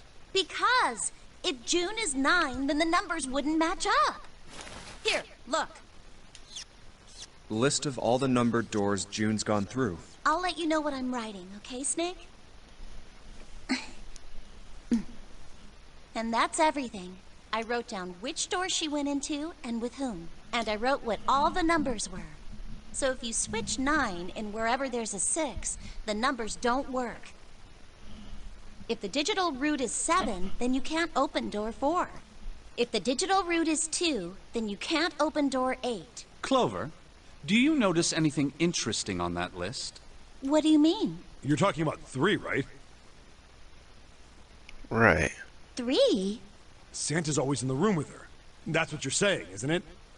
Son of a bitch. Yes, that's right. What about it? That's quite simple, really. You told me that the first time you came to this room, Santa was the first to refuse to leave June behind. Right. Now, doesn't that beg the question why? Why would Santa do such a thing? The answer is easy, because Santa can't open door 9 with only 7 in Lotus. Of course, there's only one reason for that. His number isn't actually 3. Santa's real number, 7? Would you be so kind as to modify my sister's equations? Yeah, sure. This is what you were getting at, right, Snake? Yep. Thank you. That is exactly right, 7. Santa's true number wasn't 3. Son of a bitch. It was 0. Holy shit. No way. Santa is 0. And June was 9, not 6. Conversely, Santa was 0, not 3. Plus 3 and minus 3, they cancel one another out. Nothing appears out of order. Santa was still playing by the rules of the nonary game this whole time. Precisely. So you're saying Santa planned this whole thing? I'm not sure if he acted alone or not, but I think it is safe to conclude that he is 0, if my hypothesis is correct. Snake's hypothesis. Something doesn't seem right. June's bracelet being flipped. Even if that were possible, that would mean there are 2 number 9 bracelets. And if that's the case... All right, that's enough talking. Let's go. It's high time we went through that door.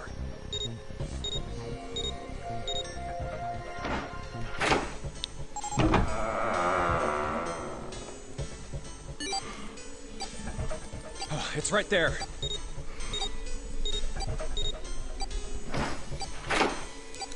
Oh. All right, let's keep going. I think these stairs go to the bottom deck. Looks dry. Let's head down. Hey, it's a... Key. This is the Neptune symbol. There must be a key around here somewhere. Neptune key. I only have the Uranus key card. It's a different planet. Plus, it's the wrong kind of key. Let's turn around and go back for now. Yeah. Hey, another door. And a card reader this time. Uranus. It's the Uranus symbol. This is the place. So this is where Alice should be held up in, right?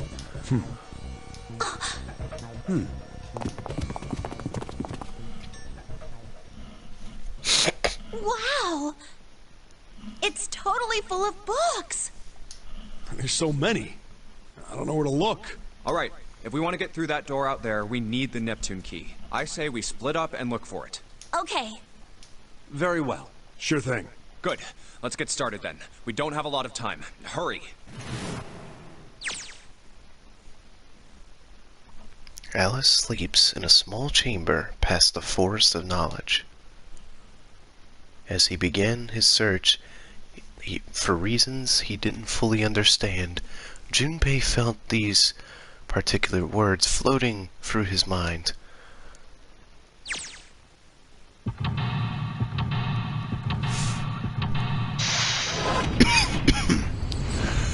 One last puzzle.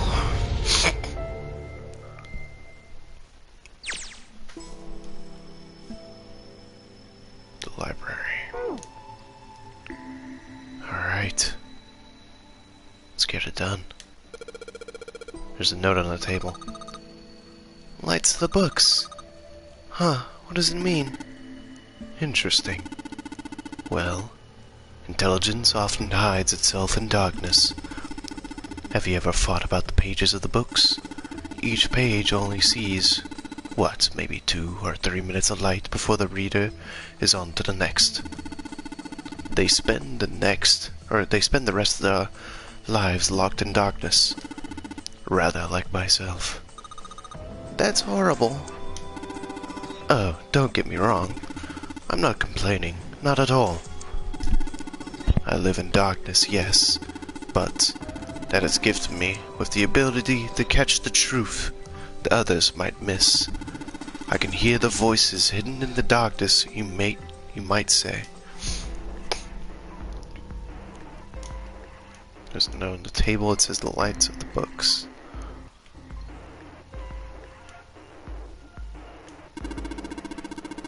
The theory of evolution. Heck, I don't even know this one.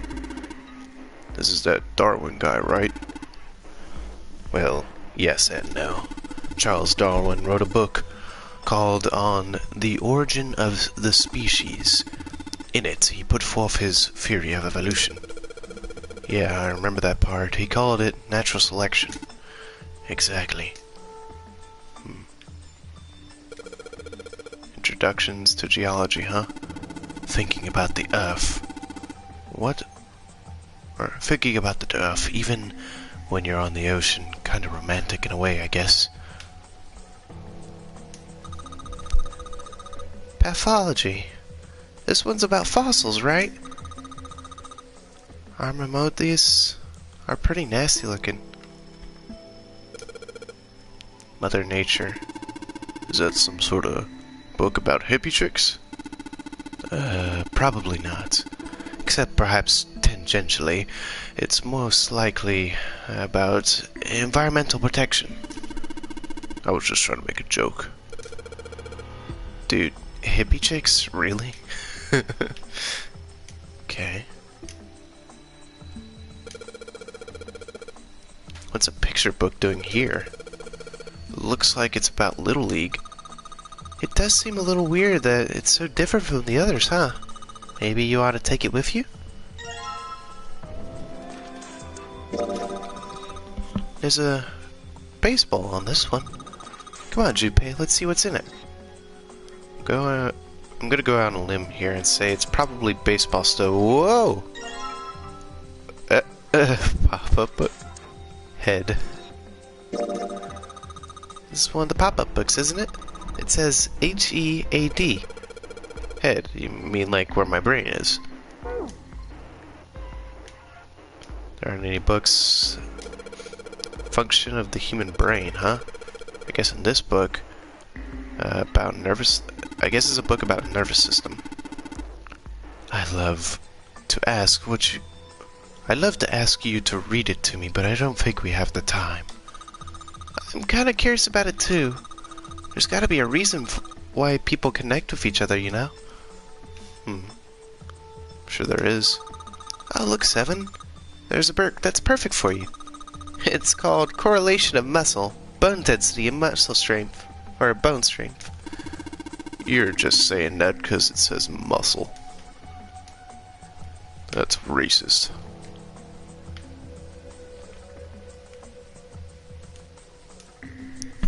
Oh my god. I don't even know what that says. Dark, number 1? Dadkind. What the hell is this?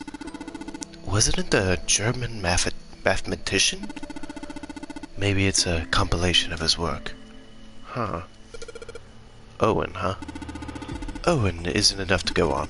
Perhaps it's about the English Revolutionary? Shieldrake? Shieldrake? Isn't Shieldrake... Huh? It says Shieldrake on the spine of this book. It's got the volume numbers written on the lower part of the spine. Or no, Sheldrake, not Shieldrake. Librins? This book is in German. It looks kind of like the complete works of something. I've never heard of it. Well, if Snake doesn't know about it, I don't think we'll ever know. Huh. It says Rain Man hypothesis. What is there to hypothesize about within a Rayman? Isn't it pretty straightforward? Heavens no, there are many factors. Length, girth, lubrication, or a lack of. It's an exciting and rapidly growing field. Well, I have no idea what they're talking about. Number of books. This one's Gold Badge Conjecture. Conjecture? What's it about? Like magic or psychic stuff or something? Right. I bet it's about jewelry, isn't it? It may have an odd title, but it's actually a very respectable mathematician's book. It deals with one of the unsolved problems of additive number theory. Sorry I said anything. Look, let's not get into this right now. That's a weird book, Junpei. Indian mathematics? That's funny. Why is that funny? I really don't know. It's a weird book called Indian mathematics. She's like overly excited about everything. It's weird. Algebraic number theory, math, huh? There's another one like this over here. You mean something like primary number theory, or analytic number theory, or geometry? Oh my gosh! How did you know? Nobody said anything about those. Well, the number theory is usually split up into 4 disciplines. If there's a book named Algebraic Number Theory, I took a wild guess that there would be about 3 of them as well. Looks like I was right. Huh. The Pythagorean Theorem. That's a famous one. Sounds like there are numbers of math books in this section. Yep. A lot of things I don't understand. Hello? It's a small enclosure with 9 sides. About 3 of these things that look like weird music stands. Hey, Junpei. You think you're supposed to put these... put those pop-up books in the sand? Then you can open them up. Oh yeah. If we do that, they can make a shadow on the bottom there. True. But there are 3 stands, right? We don't have enough picture books. In other words, we need 3 picture books. Okay. Simple enough. Let's see what we got here. So many books. Wonder how there's... Whoa, what is this? Worm? Oh! Sorry. Oh, no, I'm sorry. Hey, what's the deal with this sappy stuff? What? There's a bunch of books on folklore and myth. What were they... What was going on there? I don't know if I'm just dumb or what that was about. What is this? Origin of Japanese folklore? Looks like there's a bunch of books about Japanese culture here. Mostly ones about folklore, though. Well, folklore can cover a wide range of subjects. History, urban life, religious trends, environmental changes, oral traditions. Folklore can cover all those things if you know where to look. This looks kinda deep. Oh. Agriculture and historical organization and folklore. Hey, there's another one of the picture books here. Something about these feels kinda nice, you know? Brings me back good memories. I guess even people like Seven were kids once. No shit, you little brat. Hey, guys, cool it. Alright, I'm gonna take a picture book with me. It's got a magic wand on it. Okay. So, what's inside? Well, aren't you going to open it? Pretty sure it's just gonna have pages inside. Smart. Whoa! C's? SE5.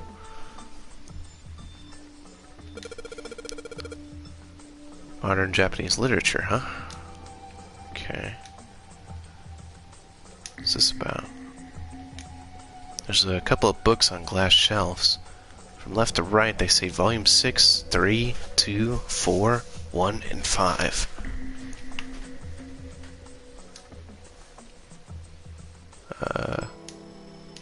Middle of the glass door is a cylindrical lock. You know, this kind of lock that rotates around when you get the right one to open it. What the hell is this? Looks like they just gave us the answer. Guess I might as well give it a shot.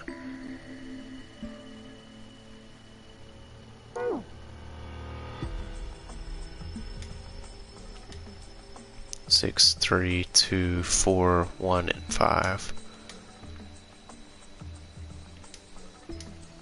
6, 3, 2, 4, 1, 5. 6, 3, 2, 4, 1, 5.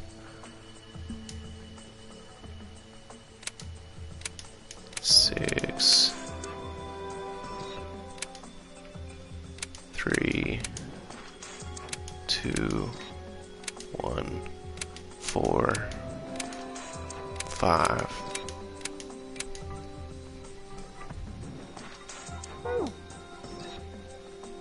Wait, what? It didn't work?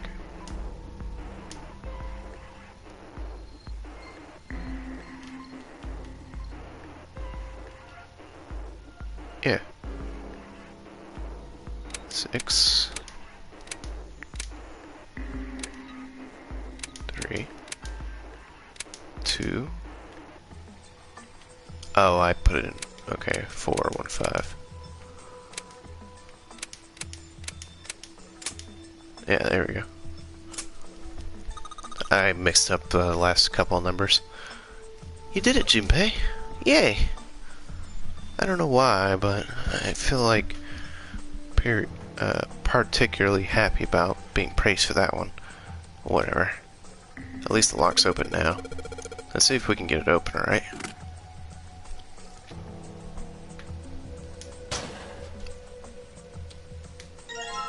Powerful light bulb?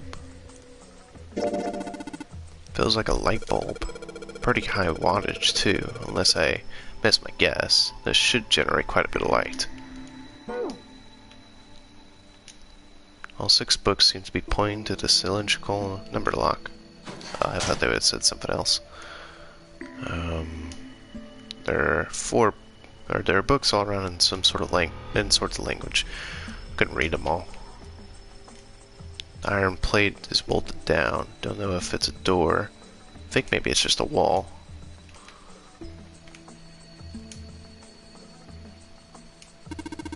Energy Fury, huh? I don't even understand the damn title. Looks like that shelf is science and technology.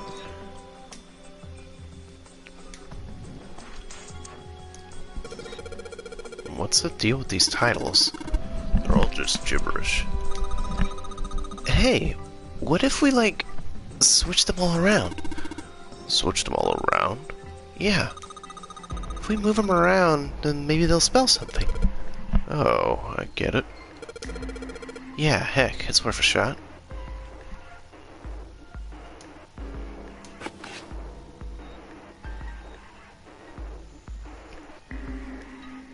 Oh, open.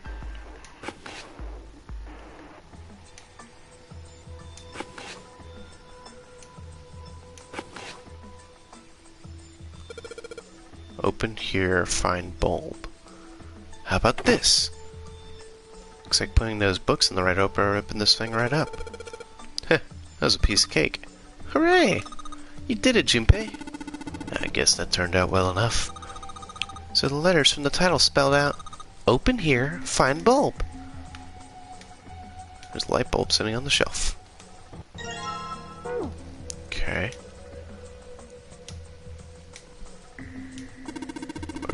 Are property values going up in space to these days? Man, guess times are tough for aliens too. This one says cosmic inflation. Supersymmetric string theory and 10-dimensional space-time. they're just talking about super string theory. It's a theory of relatively where... how to explain? It says that all elements of the universe are governed by the vibrations and harmonics of tiny, supersymmetric strings.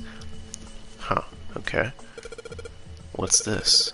An overview of conformal field energy? Ah, well, it's a theory that proceeds an environs quantum field where conformal transformation can take place. And knock it off of all the science voodoo stuff. You trying to put me to sleep? Quantum gravity. 7, do you have any idea what this is? How about you start using real words? Then maybe we'll get somewhere. I feel like 7 reflects a lot of me. In terms of just how I feel. Theory of general relativity, huh? Oh, I know this one. That's Einstein, right?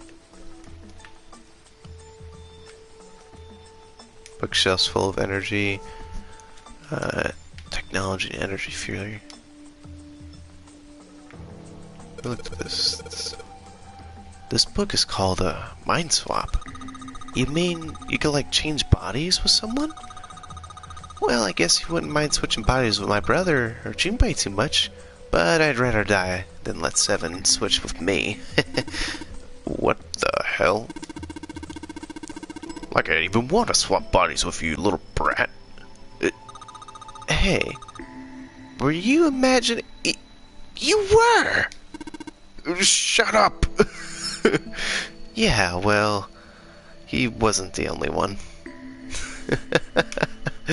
You pavets. Temptation and telepathy. What the hell is this about? Well, I know what telepathy is. I've talked about it the entire game.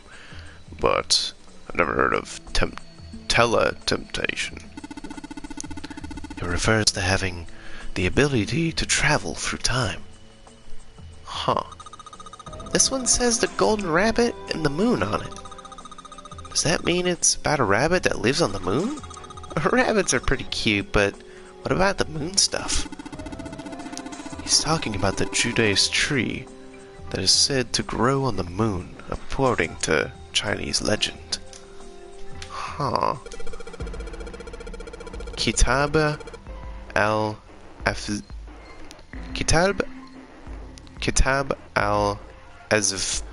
Man, it's got some weird stuff here. I can't even pronounce this one. Who's that? Some famous guy? It's not a person's name. It's the name of a fictional book created by Abdul al-Ziyad. It's said to be one of the sources used in the creation of the legendary Book of the Dead, the Necronomicon. Oh. I don't want to use that one. I've seen Evil Dead enough to know. Oh, so these are occult books and stuff.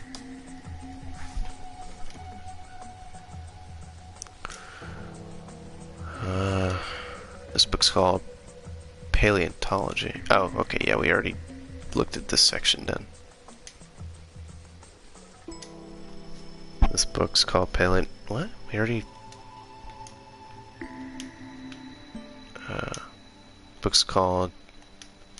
okay. Bookshelf is full of books assigned. Oops.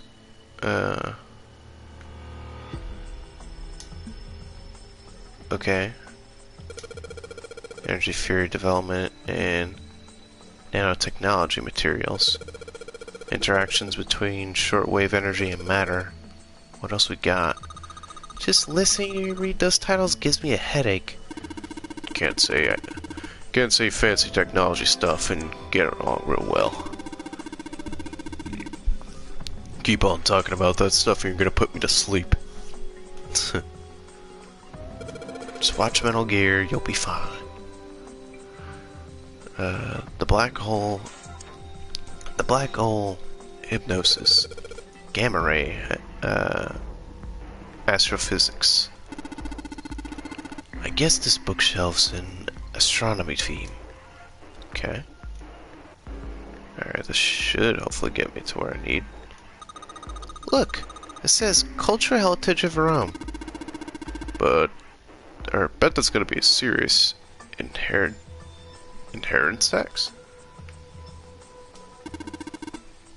Permian creatures. Seems like a little fancy for some kind of prehistoric critter. Not to mention, most of them were like little reptiles and amphibians without hair. Can't imagine they'd have much need for perms. That's got nothing to do with this. What's Ellison? I think it's something like a fusion of Greek and Oriental culture. Hey, it's another one of those kids' picture books. Looks a lot like the one we found. Damn it, we still need one more. This one has some Native Americans on the cover. Hey, Junpei, look at this one. Native Americans, huh? Maybe it's got some... Whoa! Kill? Or... Huh. Okay. History of medieval period. Maybe it's about Sir Lancelot. Isn't he just a store? I don't think you're gonna find a guy who didn't really exist in a history book.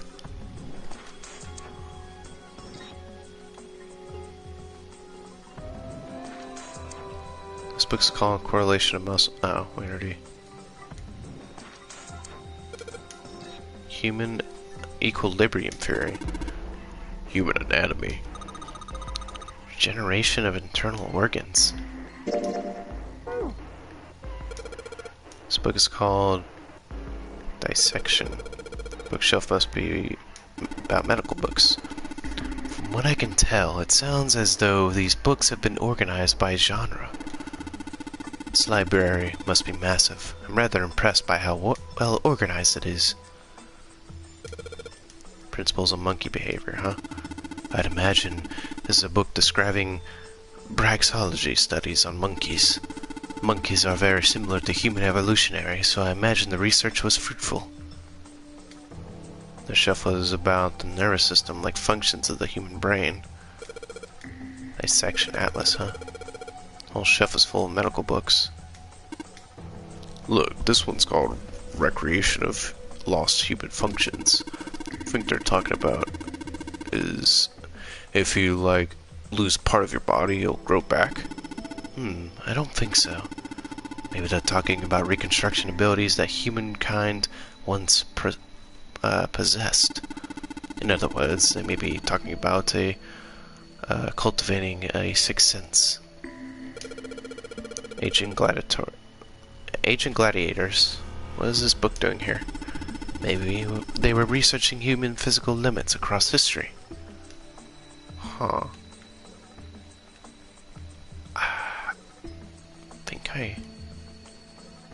Yeah, because I already looked at this section. This one says transition of extinct species. We need to hurry it up or we're going to end up in the pages of the books like this. This book's called Introduction to Geology. Creatures of the South Seas, huh? I wonder if this one's got pictures of colorful fish and stuff. Microphagia, huh? Ah yes, Robert Hooke's famous work, first published in 1665. He built a microscope and examined insects, inorganic substances, and other things too small to be seen in detail by the human eye. He then drew pictures of many things he examined, and published them in books. It's a hazard guess. The shelf is concerned with natural sciences. Why did mankind lose their tails? Junpei, do you know what's going on? What are you asking me for? I didn't even know they had tails to be lost. Maybe we should ask a human with a tail. Mankind's ancestors were more likely lost to Tails, were no longer useful, and the nutrients required to grow them were better used elsewhere. At least, that's what I read. I was rather young. I must have remembered it incorrectly. Huh? Why the hell would a kid be reading a book like that? This book's called Paleontology. This book's called Mother Nature. Shuffles a bunch of books about evolutionary theory, theories about Cambrian explosion. Did a bomb go off near somewhere called Cambria? Wrong kind of explosion. Roughly 500 million years ago, during what is known the Cambrian period, research suggests that the variety of living organisms increased by an order of magnitude. Why this happened is, however, still something of a mystery. There are numbers of theories. This book is most likely a collection of them. Introduction to Geology. Okay. Book's called Cosmic Inflation.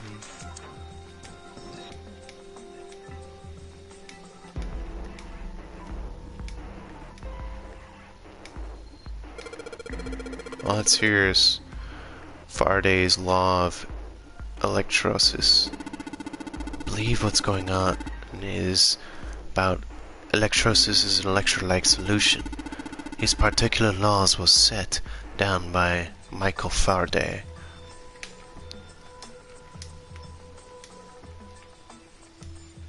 There are a couple of books on the shelf.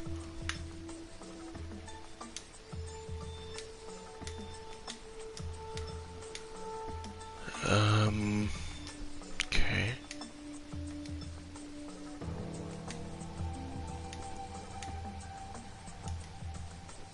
Handrails are made of metal. I didn't mean to touch the handrails.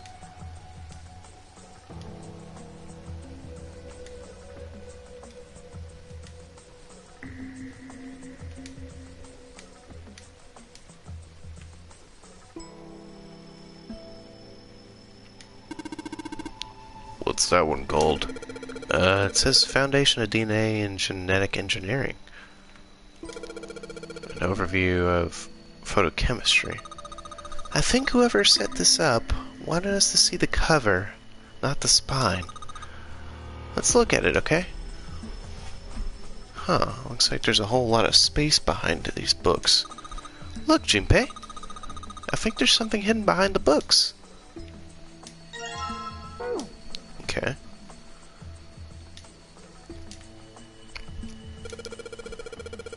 Automated robotic assembly line techniques, huh?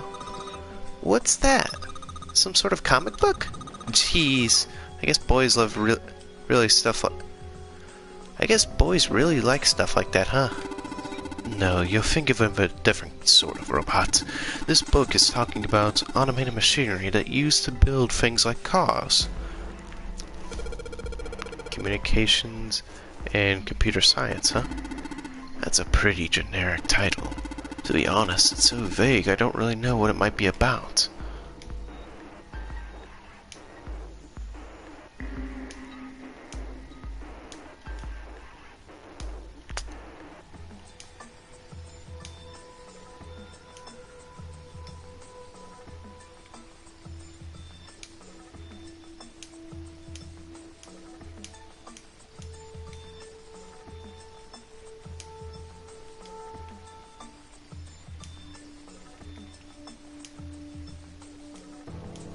Wait, what?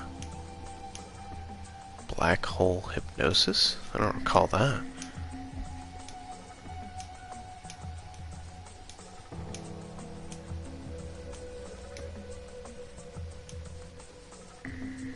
There's a cupboard on the bottom floor.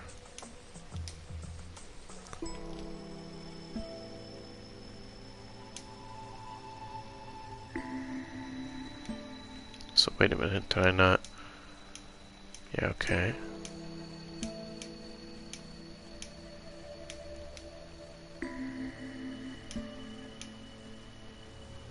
No, okay, yeah, I did look at that one. It's a little confusing. So I guess all we have left is just to check down here.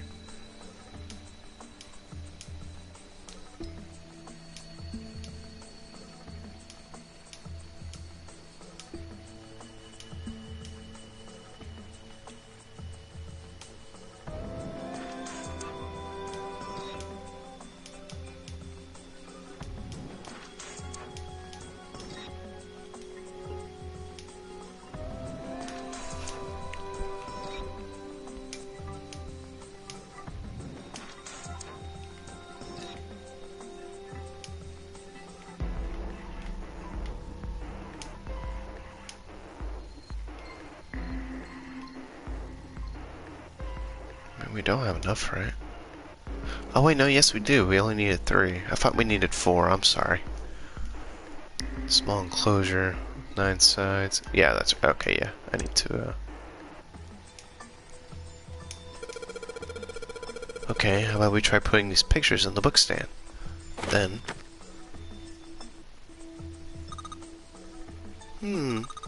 This is a little weird. Shield? I'm not sure what that says. There are 3 lights in this thing. If I can replace the bulbs. Alright. So there's 3 lights in here. I'm gonna change these bulbs. No, I should. Shield Rake 5. Awesome! It worked! Way to go, Junpei. Good job, buddy. There's something projecting on the bottom. These letters, they seem familiar. Sheldrake 5? I think I saw the rest of this collection somewhere. Yeah. Yeah, I think it was somewhere around here. Let's go take a look. Okay. Sheldrake. I ended up calling it Shieldrake again, too. Have you heard of him? Sheldrake, I mean. Yeah, Lotus told me about him. There's a British biochemist named Sheldrake. He has a rather interesting theory. Morphogenetic fields, which relies on the theory of morphic resonance. Really? From Lotus, huh? Well, Clover also said something to me about that stuff. She did? Yeah, what was it? The ability to access a morphogenetic field is affected by a couple of things.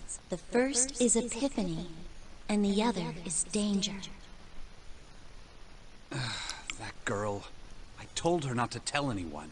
You did? Why? Well... Look, man, I didn't push it because we're in a hurry, but I'm kind of sick of this. How about you just tell me, okay? Tell you what? Don't give me that. About the experiment. Ugh. Very well, fine. I'll tell you everything, but not here. Let's move to the top floor.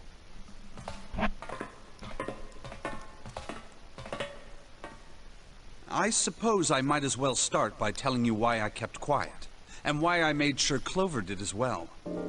To be honest, the explanation is quite simple.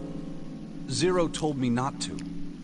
He didn't walk up and tell me, of course. He gave me a message engraved on a card. That's a Braille card. It looks just like the one you showed us earlier. So you had 2 cards. No, only one. Huh? What do you mean? I thought that card just had some rules for the nonary game. Yes, it did. And those were the rules I read you. However, they were not the only thing on the card. There was something I didn't read. Well, perhaps I should say, there was something I couldn't read. And that was? Tell no one of the events that took place 9 years ago. Tell, and I activate your sister's detonator. It's a threat on our lives. Shit. Oh. Well, what about Clover? Did she get a message from Zero too? I don't believe she did. But doesn't it strike you as strange that Zero would shut my mouth, but not hers? Yeah. To be on the safe side, however, I told her it was best not to tell anyone. Still, apparently she told you. That girl. What's wrong with her telling me? I figured some stuff out with the things she told me. I mean, it looks like the whole activate her detonator thing was just a bluff. She's prancing around downstairs happy as a clam now that you're back. That's very true. I've decided I can trust you. I've decided to tell you the truth. The chance that Santa is Zero is very high. I feel I can assume Santa doesn't have the time to observe us at the moment. And at any rate, even if he were, I very much doubt he would kill us. Why? Clover told me about the four-leaf clover, about the words. If he knew about that, then he was in my group during the first experiment. I'm sure he wouldn't kill us, no matter what the situation was. Hey, Snake? Yes, I know. You want to know what happened during the experiment? Yeah. How much do you know? Clover told me about... I see. The morphogenetic field in the experiments 9 years prior. How the experiments had taken place simultaneously at 2 locations, one being the ship and the other being a building in Nevada. And the girl that died during the experiment. She told you all that, did she? At any rate, I now know how much you've learned. All that remains for us to determine is who did this and why, right? Yes. Can you tell me what happened? Yes. The people who organized the initial experiment were from a company called Cradle Pharmaceuticals. There were 4 of them running the show.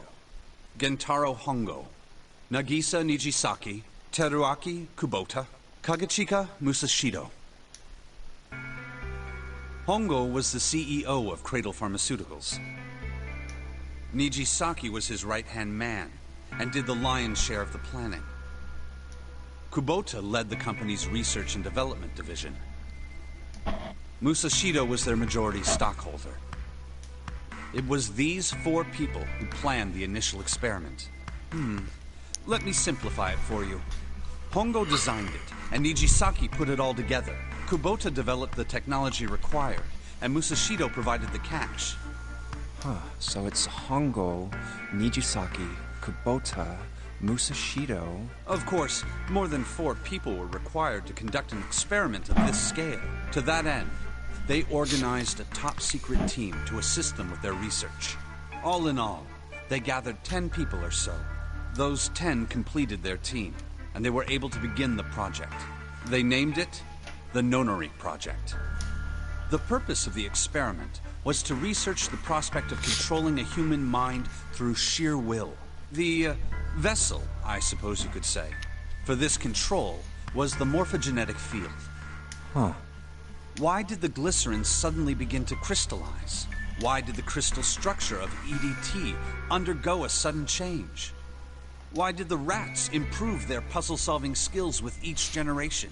Experiments with humans produce the same results. The more people who knew the answer to a question, the more there were who could answer correctly without having seen the problem before.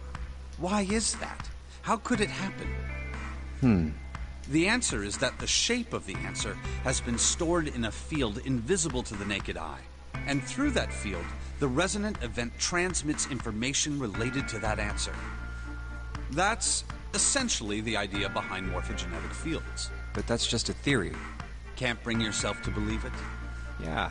Let's say someone killed another person because the devil told them to do. Whether the devil exists or not has no relevance to the murder. They believe the devil exists. Whether or not he does is immaterial. So what matters here is that Hongo believed in the morphogenetic field. That's right. But I still don't get it. You said they wanted to figure out how to control people, right? That is what you were saying. Yes. So how are they going to do that with a morphogenetic field? I'll keep it simple. Let's suppose 10,000 people have solved a certain problem. The chance of you knowing that answer, even if no one has told you, will go up. Let's have another example, shall we? Say 1 million people were to do a handstand right now. Tomorrow, the chances of you doing a handstand would be higher, even if you had heard nothing of this hypothetical mass handstanding. Mankind's thought process and actions are all part of a resonant event. All of the resonant events encoded in the fields are projected onto you. Of course, this assumes you believe in this theory. Do you follow so far? Yeah. Now, if there was a person who had the same effect as those millions of people, what would happen? If that one person were to do a handstand, other people would find themselves wanting to do handstands as well. Can you imagine what a person with powers like that would be able to do? Come on, there's no way. I'm not done. Imagine another scenario. Imagine another person.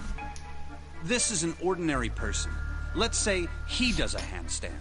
What if there was someone who could grab the resonant event he created by doing that and use it to make other people do handstands? What would happen then? A person who has the power to write to the field, and someone who can read from the same. You could think of them as the writer and the reader, or the transmitter and the receiver. What would the world be like if there were people with abilities like these? So the transmitter's resonant event can be transmitted through the field and sent to the receiver. And then the transmitter can control the receiver however they wish. That's what you're saying, right? Yes. Close enough, at least. Come on, that's just crazy. Well, if you want to prove that, then you'll have to test it first. At least, that was how they thought. That was why they decided to do their experiment. That was how the Nonary project began. By the way, Junpei, have you ever heard of the Gansfeld experiment? Yes. Yeah, that was an experiment in telepathy, right? You place a pair of subjects in separate rooms. Then you show one a picture and ask the other what they see. Interesting. I'm impressed. Yes, that is exactly correct. So, why did you bring up the Gansfeld experiment? It was used to screen subjects for the Nonary project. The hospital in a remote town was affiliated with Cradle Pharmaceuticals. Hongo used it to conduct experiments on visiting children in secret. Some of them, he found, had potential. He began to gather children that showed promise. Children that seemed as though they might be able to access the field. Of course, none of them volunteered. They were kidnapped. There were 9 pairs of siblings taken, for 18 children total. For reasons that were not fully understood at the time, each pair had 1 transmitter and 1 receiver. They were split perfectly. As such, the 18 children were split into 2 groups of 9. The children who were put into Group Q were the ones who excelled at transmitting. They were transferred to the mock experiment building known as Building Q in the Nevada desert. The children who excelled at receiving were put in Group A. Group A was then placed on the former hospital ship Gigantic. From the experiments he had conducted so far, Hongo had learned the following. There are 2 things that can increase one's resonance with the field. The first is epiphany. The other is danger. Have you ever been faced with an especially difficult problem and thought about it very long and very hard until finally an answer suddenly appeared in your mind? It may seem obvious to say so, but that is what is meant by epiphany. The information obtained through that epiphany can be easily transmitted through the fields, where it can be easily interpreted. Adding danger to that equation allows for even easier field access. That's where Hongo came in. They set up a number of puzzles across the Gigantic. The participants had to solve each one before they could move to the next room. Of course, he hadn't forgotten to include danger. He had detonated a bomb on the hull of the Gigantic. The children in Group A were forced to play the Nonary game as the ship sunk. By forcing the children into a life-or-death situation, Hongo hoped to increase the likelihood of their tapping into the fields. The children from Group Q, on the other hand, were confined to the mock experiment building, Building Q. Building Q duplicated the interior and puzzles of the Gigantic exactly. Every detail was exactly the same. Hongo explained the situation to the children in Group Q.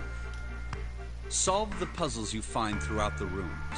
When you have the answers, transmit that information to the children in Group A. If you succeed, they will be able to solve the puzzles and escape. But if you fail, then the Gigantic will sink, and your brothers and sisters will drown. Those were his orders. Do you know why the astronauts of Apollo 13 were able to return to Earth safely? It was because NASA had access to a replica of the Apollo 13 capsule. All of the equipment, the instruments, everything. All of it identical. Everything was just like the real Apollo 13. NASA was able to replicate the situation the astronauts found themselves in. By putting themselves in the same situation, they attempted to solve the problems the astronauts were dealing with. Once they found solutions, they reported their findings to the men aboard the actual capsule. That was how they were able to return safely. It was the same with the Gigantic in Building Q. The children from Group Q had to use the power of epiphany to solve the puzzles they found and transmit what they learned through the fields. The children in Group A, however, they had to access the fields to learn how they might advance to the next stage. That is the simplest explanation I can manage. God dang, that's an info dump, but man, is it interesting. Huh. Hey, Junpei, Snake! How much longer are you two gonna sit around on those bony asses? Get down here already! He's right. Let's go, shall we? We don't have much time. We need to get out of here, and soon. Hold it. There's one more thing I want to ask you. Are you sure that there were 18 kids? Why? Well, I thought it was only 16. Oh, yes. That was what they said on the news, wasn't it? Yes. I have no doubt that 18 children were abducted and used in Hongo's experiment. After all, you couldn't exactly play a nonary game with any less, could you?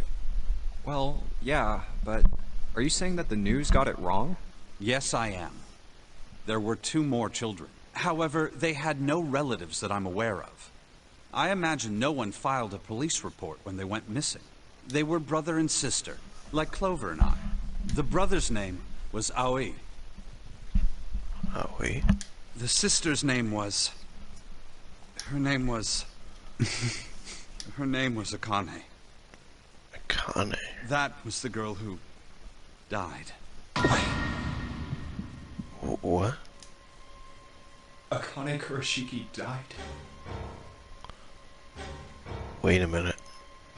That's right. 9 years ago? Kane. Then, who is June? No. That's impossible. It can't be true.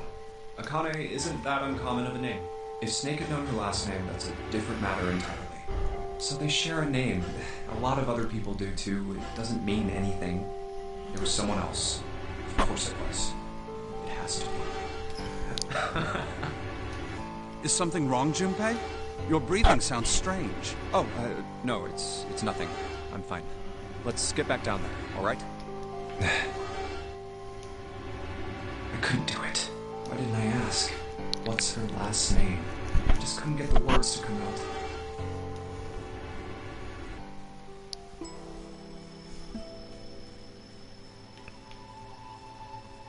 Wall of iron plates bolted into it.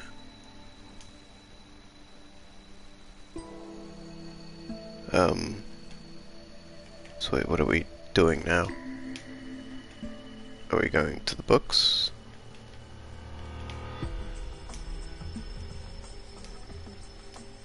Don't recall where they were.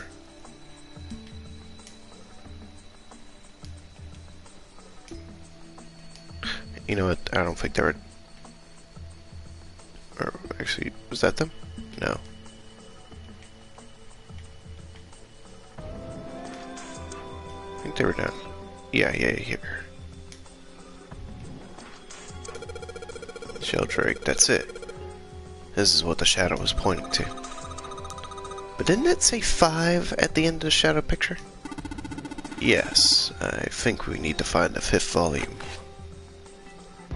Wow, would you look at that? There's a big red button behind this book. Definitely didn't decide to do that earlier, but you know, whatever works. I guess we should press the button.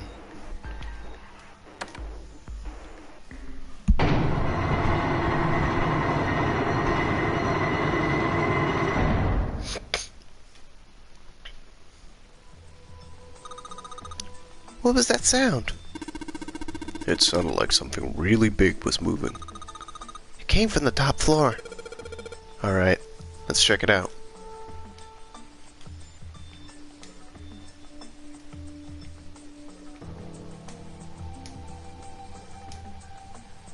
Roman numerals. This looks like an output monitor. Bet the letters you type onto the keyboard will show up here. Well, I bet you gotta type something on that keyboard. Yeah, but you can only enter letters.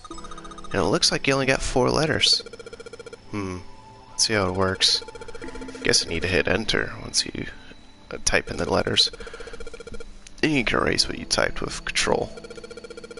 Or clear, I mean. Okay, I get the basic operations. Let's give it a shot. What are we trying to type, though? 4 letters. Damn it. Just don't get this. The hell's the point of the Roman... What is Snake doing? These Roman numerals. If you convert them into Abraic numerals... Oh! I forgot that was a thing. We haven't used them in a while. You'll have 13, 14, 10, and 13. True. But this keyboard only has letters. We can only enter 4 letters. Then why don't you just convert the numbers into letters? Convert the numbers to letters? Now see, I don't remember how to do that. Somebody carved the Roman numerals onto the wall. Specifically, those numbers. See if it'll...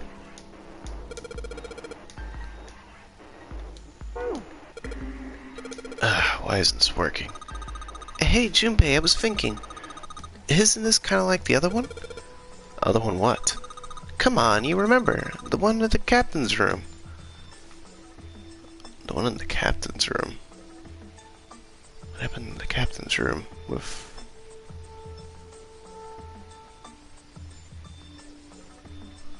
I don't know what she's talking about. Let's try and see if they'll keep me in their head, because... Yeah, because I don't remember...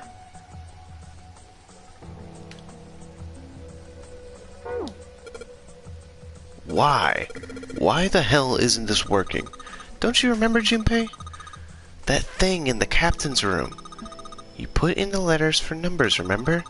So I think we gotta do the opposite of that, right? Do the opposite?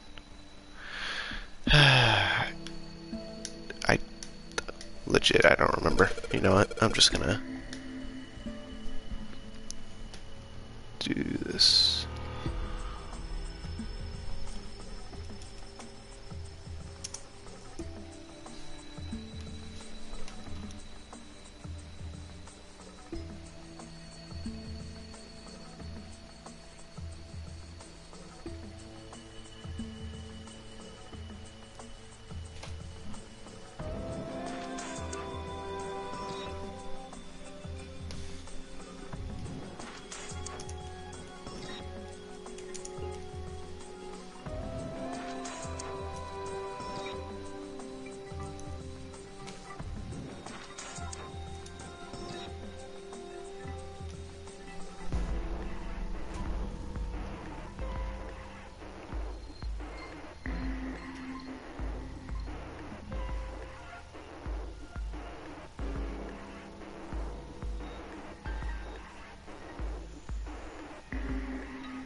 Oh. So the letters are D, E, A, D.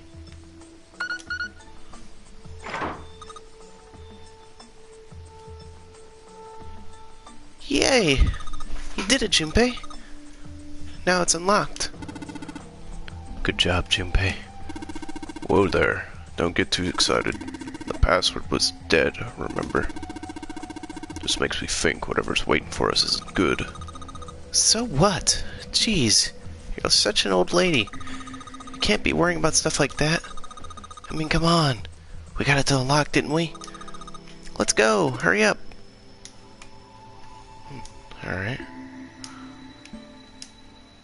It's a thick metal door. There's a handle in the middle of it, though. Alright, handle, it's time to get this over with. Hurry! Damn it. Can't get it open. This thing won't even budge. What? Why not? Put in the password. What else do we have to do? Then that means it's the other door. Is this an enter and the other one's an exit? Alright, let's get this one open. Yeah. Alright. Oh, man. Alright, this is the next... Oh, the door! Did that just close on its own? Don't tell me we can't go back. I don't know. Let's see. Damn it. It looks like it locks automatically. Is there any other way out? Well, there's another door over on the right. There's a card reader next to What it. in the hell is all this garbage? It's got a red light on it, though, so I'm pretty sure it's locked, too. Wait a minute, I see a watch on the left. But there is a card reader, right? Yeah.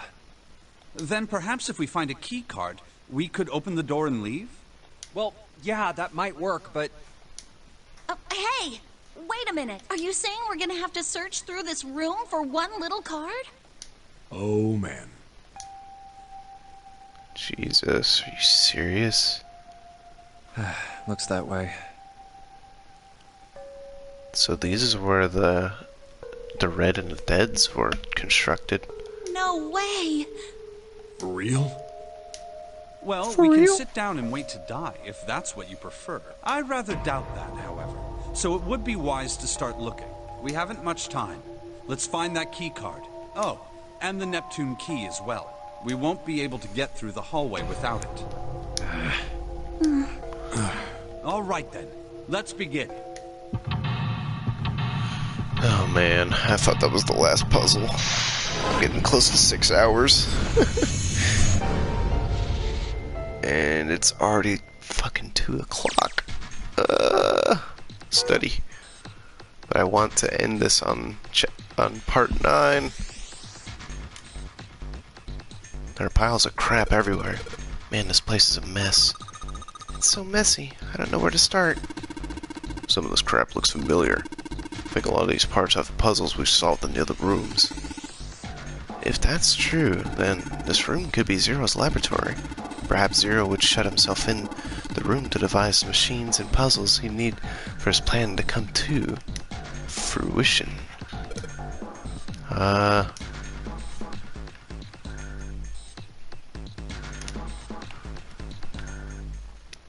Okay. Oh, yep. Hey Junpei, isn't this a nautical table? Yeah, I feel like I've seen this before. New material has been added to the file screen. God, are we gonna have to solve all the puzzles we already solved? Junpei, look! The rest here looks like Elvis's face. Yeah, how exciting. Gosh, this S is really big. It feels really sturdy. Yeah, I guess it does seem very heavy duty. I suppose it belongs to whoever uses this room, wouldn't you say? Well, yeah. It's a chair. It's a chair. That chair looks nice. Mind if I take a load off? I think you'd be doing the opposite.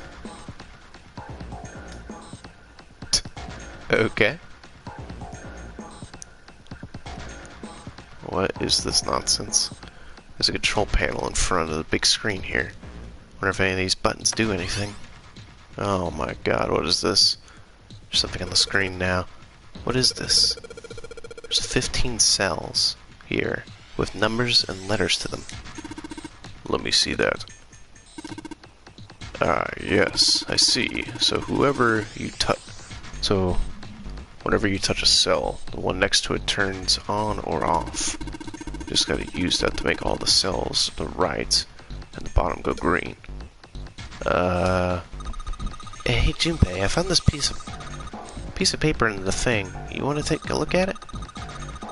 Do you think you might could use it for the puzzle? It's a piece of paper Clover gave me. There's a bunch of numbers and letters connected by equal signs on it. Just like she said, there's probably related to the puzzle pieces on the screen somehow. Thanks, Clover. This really helps. Alright, let's go back and try again. Anyways, looks like we just need to make them all green. Okay. So the hints, oh my god. Oh, okay, so how does this...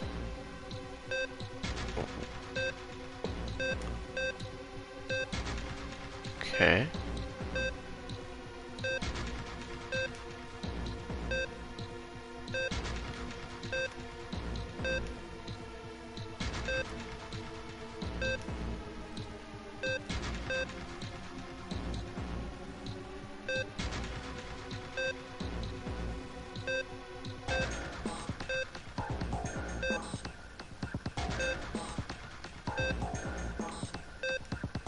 By sheer force of will, I will get this done. Damn it!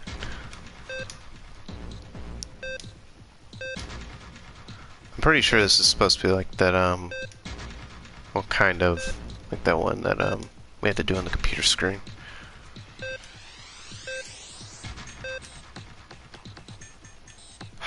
Damn it.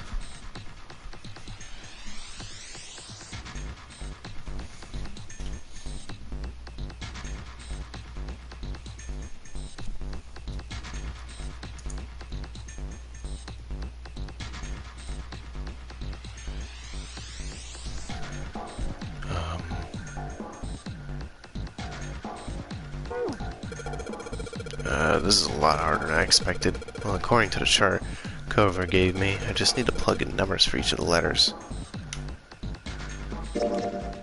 Study.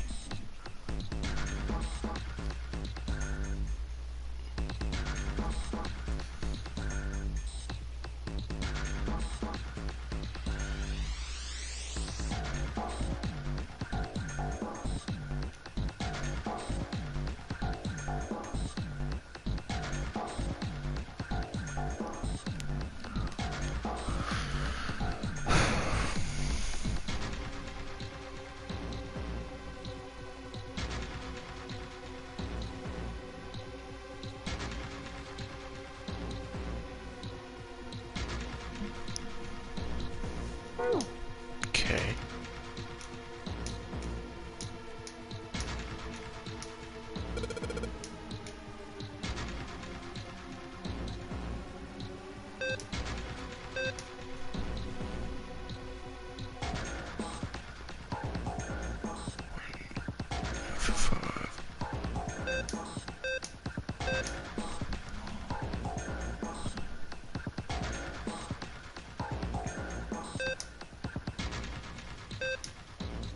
That didn't make sense at all.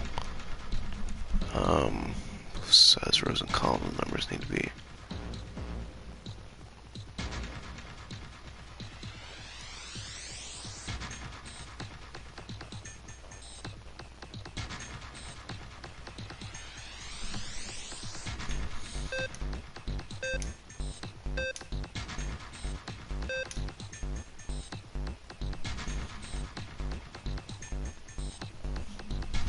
Tap the 5.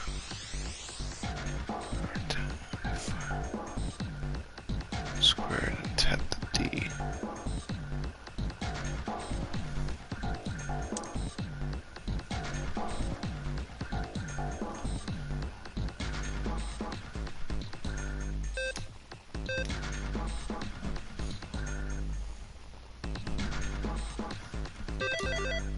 Oh, okay. You did it, Junpei. You're so smart. You have done an excellent job and solved the puzzle. Just what I would have done. What I've expected you. Hey, come on now. You're embarrassing me. Whoa, whoa. Don't get cocky, kid. We've got no time for that. Look at this. Check this right edge of the control panel. The lid slid open and something came out. Cross emblem. Okay. So we got the nautical table. Monitor and part of the machine. Really dim though. I got a map on it, but I barely see it. Junpei, looks like there's a compass on here. Ah, now I get it. What do you mean?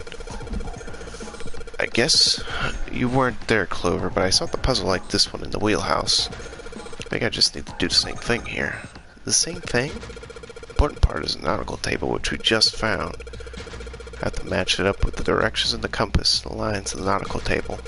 I used the steering wheel in the wheelhouse, but this time I think I'm going to have to use the wheel attached to the side here. Okay then, show me now. Of course. Maybe I ought to run through the instructions. Looks like it would probably work the same way the steering wheelhouse did. If I just touch the direction I want to turn, the compass will turn that direction. I just gotta hit stop. Compass is pointing where I want it to go. Betting something will happen if I do it right. Alright, let's do this.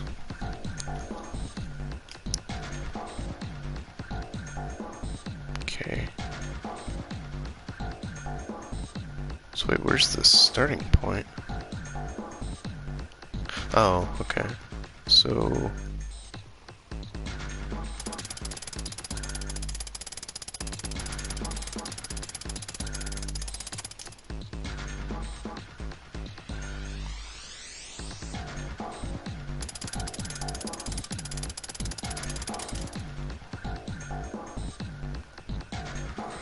southeast.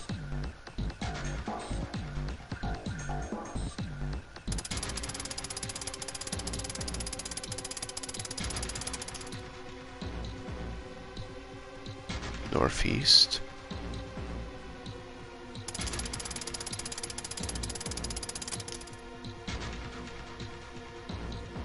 East.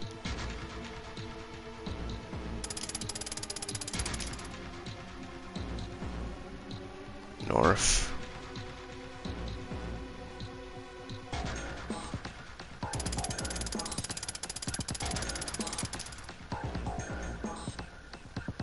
Then east.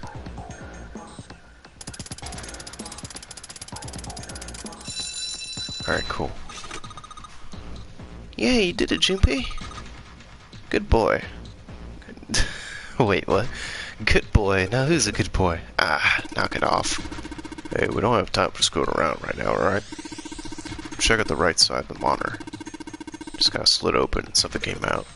Oh yeah. I heard a noise too. You know that big box in the hallway and the exit? I think it made a noise. Like something unlocking, you know? Noise, huh? Helm emblem. Let's see, exit. Let's see what happens when I... Whoa. Well, now we got something else on the screen. Huh? What is this? Oh, wait a minute. Saw something like this when I figured out the Morse code puzzle back in the communications office.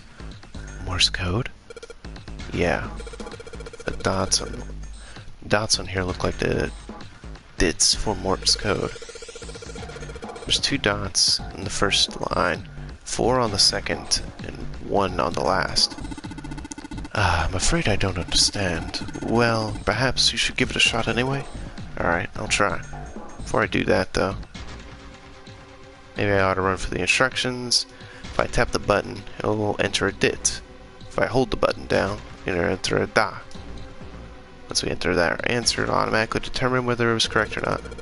Alright, let's do this. So wait, it was, I didn't even remember what... I understand the instructions, I'm saying I don't... Ah, you fuck.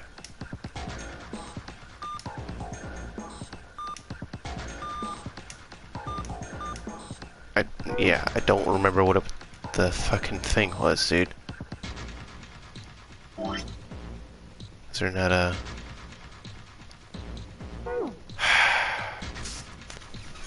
fucking jerk. Oh my goodness. I don't have time for this shit. Okay.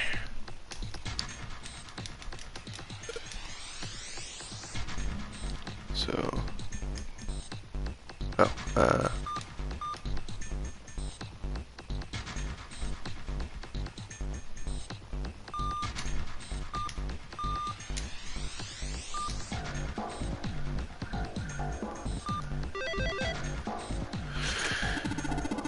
I see. So you solved the puzzle, Junpei. Excellent work.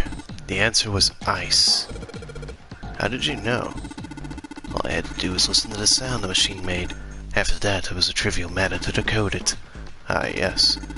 I believe I've heard a noise from somewhere on the right side of the device when you solved the puzzle. It sounded rather like something sliding open. Do you see anything that could have made that noise? Yeah, that's true. Ah, yes, one more thing. I heard a noise from the back of this device, rather like metal skirting wood or something similar, I would say. Well, it's... No, I would concern myself about it. Okay. Code emblem. How do I get to the back of this? whatever, we'll get to it later. There's something written on the piece of paper. Looks like we got 3 sheets of stuff. New material has been added.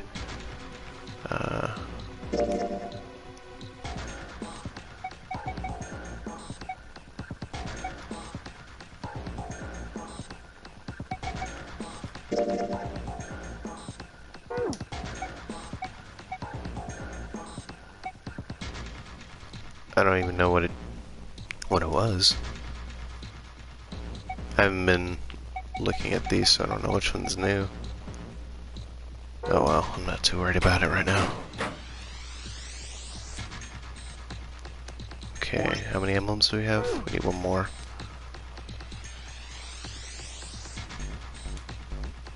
What's this? Metal shutters look pretty sturdy. It's framed with black and yellow stripes. Alright, let's open it. Oh? Oh shit. That's pretty damn creepy. There's a coffin in here. It's Alice! A coffin. Oh man. The seventh finger. Yeah. He's all pale.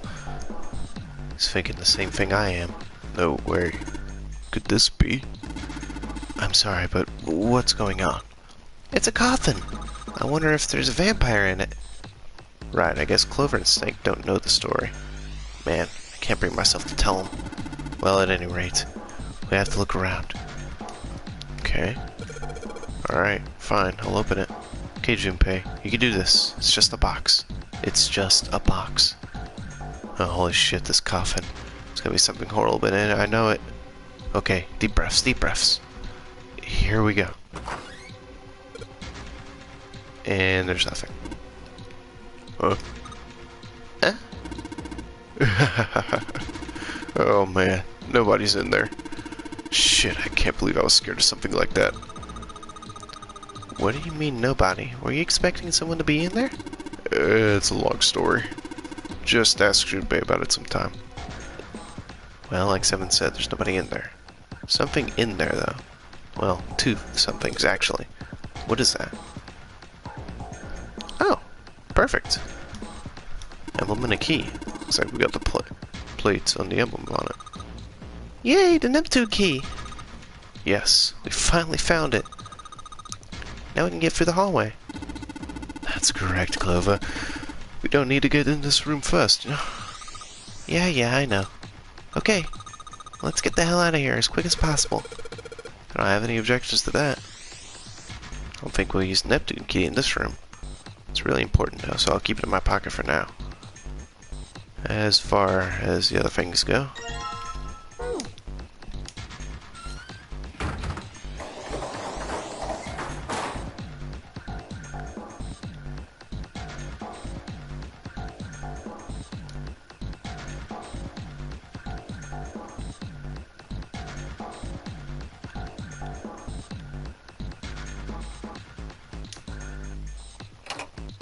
Alright, put the emblems and the 4 indications on the desk, but...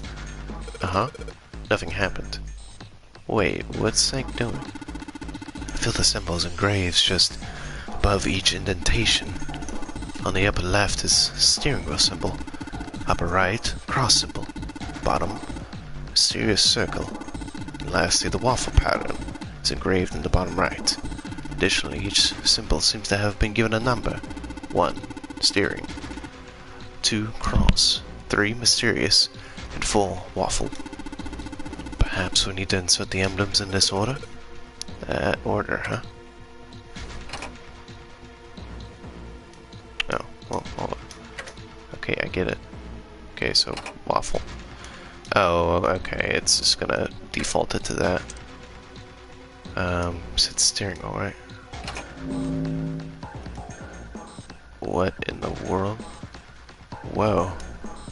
Whoa, it's something on the monitor at least. What is this? Looks like some kind of puzzle. Where those are the rules. Here, I'll read them to you.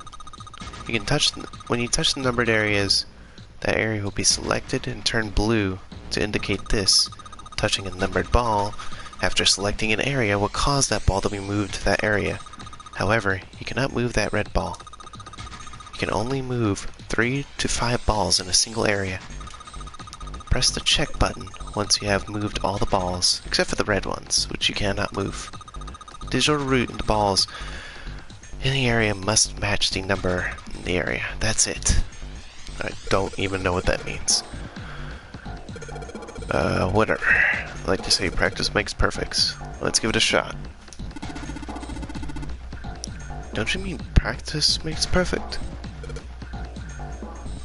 Hey, let's see you solve this next one. Then you can make fun of me.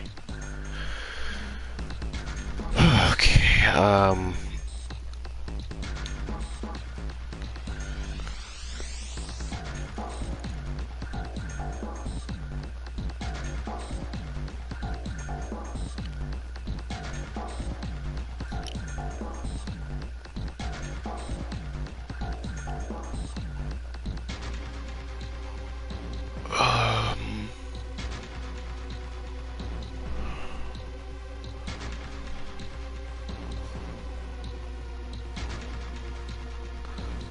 man. Okay, you know what?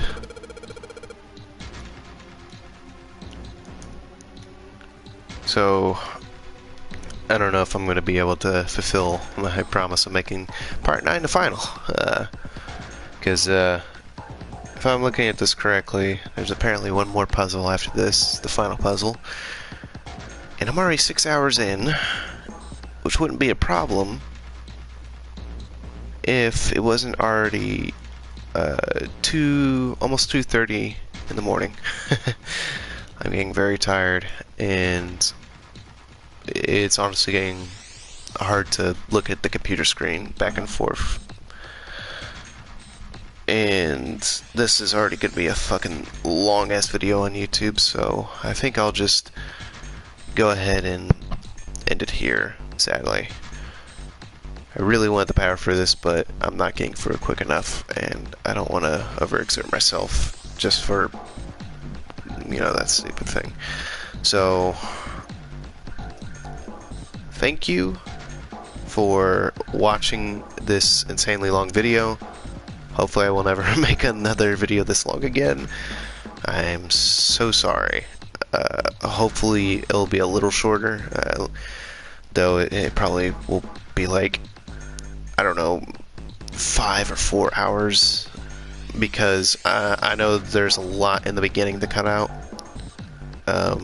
for me just fucking about, but a lot after that is stuff I really need to keep in, so more than likely it's not going to be that big of a difference. So, if you stayed for this long, thank you. I really appreciate it. And, well, I'll see you next time. Good night, and goodbye.